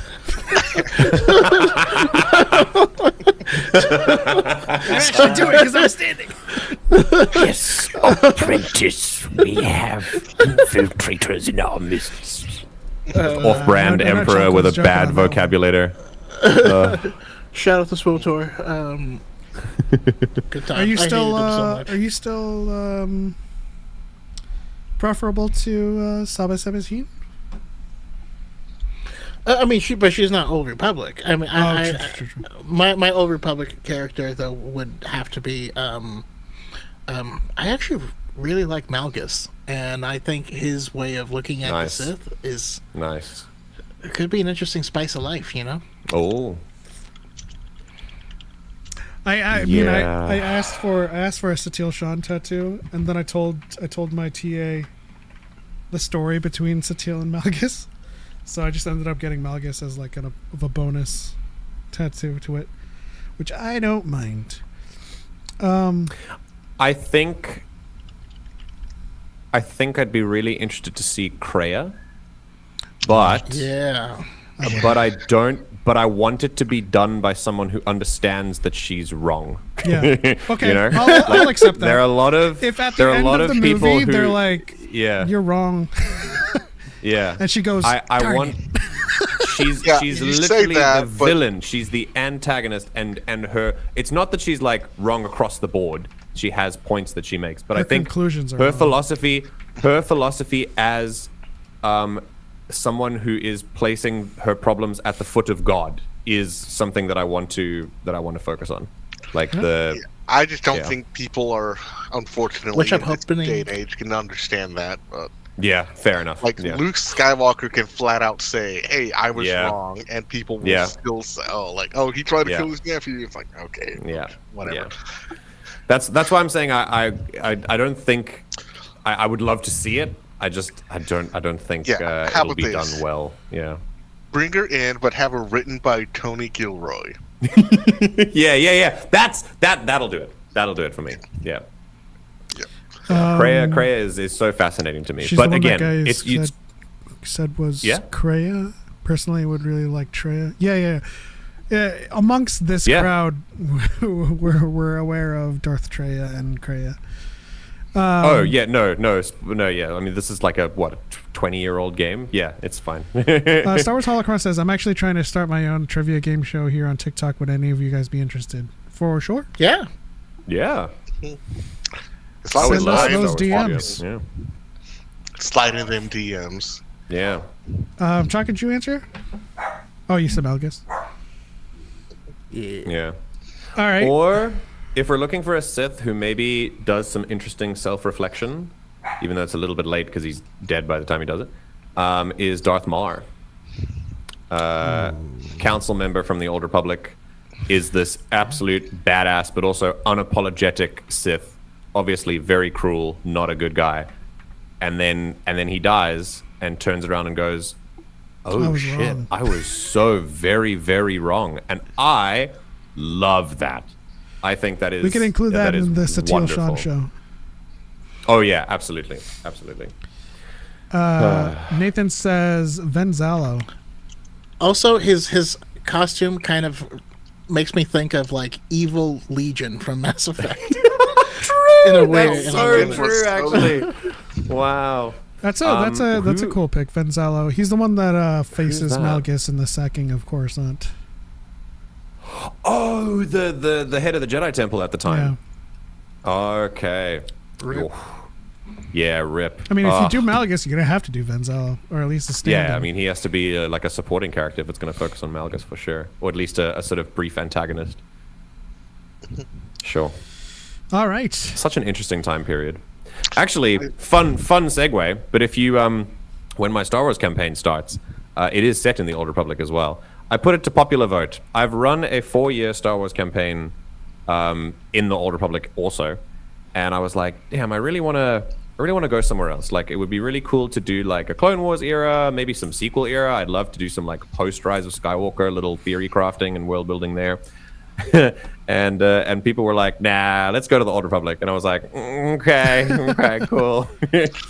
So yeah, the specific time in it though, I've decided to go for something that's a little bit emptier, which is post KOTOR 2, but pre the Old Republic, which is the time where the Jedi have to start rebuilding.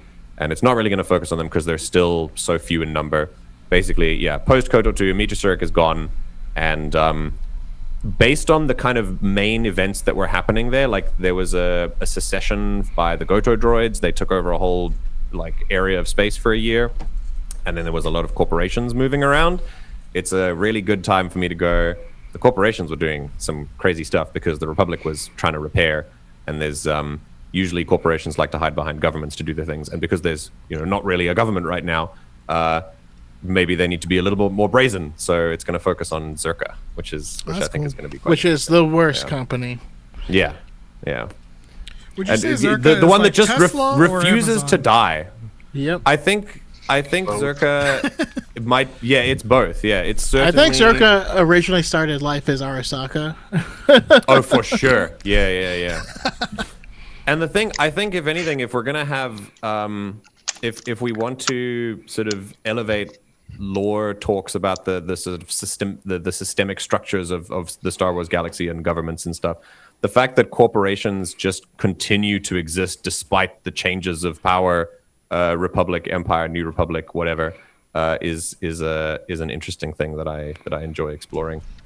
The reason, the way the Jedi get blamed for the downfall of the Republic, even though there's an emperor running a war, of corporations. Yeah, genuinely. And we're still like, actually, it's the space monks. They told us that we're not allowed to feel sad, so that's it. Yeah. Pack it up. I mean, and like Andrew kind of touched on this, but just how much propaganda and like lies that are being spread by corporations, because we kind of see that in real life. It's like, hey, we can like just tax say cuts whatever we creates want. jobs. Yeah. And like just flat out lie to people, and people like will still believe it because like even in like the movies, like the Jedi were a myth within 20 years. I gotta ask. And it's like, Choco, are you snacking on an edamame? Or is that like a pepper? Oh, okay. Listen, right now, I always go back to the fact that right now, people believe. I don't know if you saw that, but a little piece fell out of my mouth. We were all so chill with continuing on. It distracted me. Anyways. Right now, there are people who think COVID is a myth. So yeah, of course. Yeah. I fully believe that people would not believe the Jedi. We currently have an outbreak of measles. That's true. A disease being eradicated. Some people fall for the propaganda in the movie. Like that is what it is. So if you come away from it thinking the Jedi are the only ones to blame, the movie, that's the propaganda the Emperor puts on the people in Star Wars. And you need to understand that you're eating that up. Like that's the fictional You see, I was gonna say there are long life species like the Hutts, they live for hundreds of years, surely they would remember. But then again, people who are alive today deny atrocities that happened during World War II. So it's exactly. People deny racism, and Ruby Bridges is on TikTok. I saw that. And it's my parents went to segregated schools, and it's not that. You can eradicate a lot in a generation. White supremacist people on TikTok. Yeah, you definitely can. Which is funny because, again, that used to be the false flag, and everyone would say, "Oh no, that's just the government trying to make us look bad." And then 5 years later, they're out there doing it themselves, and it's what? Okay, yeah. Why? You're upset. What are we? And now you're doing? No, what's going on? Stop! What are you doing? What are you doing? That's the goal. That's Nathan said the idea. Nathan said, "I don't want them to canonize all Old Republic characters, just a core of them. Please, no nihilists. You are officially our people." I just had to laugh at the hut hole comment there. So earlier. Whole comment. All right, guys, it's time to wrap things up. And I hate to end things on hut hole, but we're going to. I was going to say it was lovely to be here. Maybe next time I'll talk about the book that you recommended that I read that I have now finished. That's true. I would love to chat about it. I think that's originally the reason I invited you on. That is the reason I was here. Which book did we recommend? The Living Force. The last time I was here, two long years ago, and then I finally got around to it and read it. And it's been 2 years, and now you're finally back. That's lit. Yeah, I know, right? It's the craziest comeback story ever. So when I read it, I loved it so much, and then I got, because our phones and everything, Reddit recommended people talking about the Living Force, and people were like, "This book sucks. I really struggled to get through it." And I was like, "Does it? Does it suck?" I loved it. I thought it was amazing. I'll talk about it in more detail later. Yeah. But see, that's just such a weird thing. We're next week on Dragon Ball Z. Yeah. Yeah, go on. People even read these days? I want to know because, genuinely, yeah. How do you struggle with stuff? I get it. Not everyone's going to read at a college level, but it's most Star Wars books are very easily accessible for people. It is not hard to. But sometimes I think that's also the ramblings of someone that just is a hater. And that's not to say that you have to love every single book that you read, but there is a possibility that especially with the amount of book lore that we cite and that we fall back on when we debunk things, some of these people our video on Revan. Ain't nobody read Revan the book, but if we confront somebody on their knowledge of Revan, have you read the book? They're probably gonna be like, "Bro, I tried to get into it. I didn't really." You know what I mean? Yeah. They're just gonna create an excuse. Oh, Nihilus is way cooler in the books and comics. And you're like, yes. Which one? There aren't any. They don't exist. I know you're lying to me. People that's just where say I stuff never liked now. Knights of the Old Republic because of the discourse. And I think Star Wars video games. I know you're trying to wrap it up, but it's if we can remove the video game logic of stories and actually engage with the stories, Because like force powers and like, oh, you can drain planets and blah blah blah and all that stuff, or the Force Unleashed, where it was like, oh, why can't they do this in the movies? And it's like, those are video games. They're never supposed to move Just like put this. a banner on the game, But not. I also though want to acknowledge like a bit of like, I guess, privilege I have, because I grew up while I was still in the womb. My mom read Reader's Digest. You said to you me. grew up while you were still. I did. It was crazy. You ever seen Ace Ventura? He walked out with a briefcase. I'm ready to go to work. No, but Came out so with a college degree. I grew up, and reading was just always a part of life. Yeah. And it same. it wasn't reading kids' books. It was reading whatever. Always, Yeah. and Fun stuff. Absolutely, yeah. and so I guess when some people can't get into certain things, like that's why I tell people, like, you might not like this James Luceno book because he writes like it's a textbook sometimes. But I don't know. I like to read academic stuff as well. I literally just finished. I love it. In literally a book called "Socialism Betrayed," a book about the collapse of the USSR. Yeah, like it's a fantastic book, and I'm currently reading another one called. I go between fiction and nonfiction, so and then there was then I read The Living Force, and then after that was which I'm currently reading and almost finished with it's called "One Day Everyone Will Have Always Been Against This." And it's about Palestine mostly. Yeah, but it's I want to read that. That's on my it list. touches on basically a lot of different tragedies that happen throughout time, and that we often apply morals retroactively to something after it's already done. It's really, really, really, really powerful book. Yeah. Heady topics. Nathan asked, how many people do you guys do on a panel at once? I mean, we typically limit it to 6. We take live calls, but you're better off tuning in on the YouTube side for that link to join the call. But we are, of course, ending the episode here. So, I mean, yeah, Nathan, if you want to call in next week, Friday at 6 p.m. Pacific, you're welcome to do so. But yeah, I think we started later and we actually ended even later. So this is like peak hours for me. So starting an hour later lets me actually join and do fun stuff. So I love actually engaging, and I'm not working this weekend, so it's fantastic. So yeah, of course we don't complain when it runs late. I just imagine, like, because when we started at 5, we would sometimes run into 8.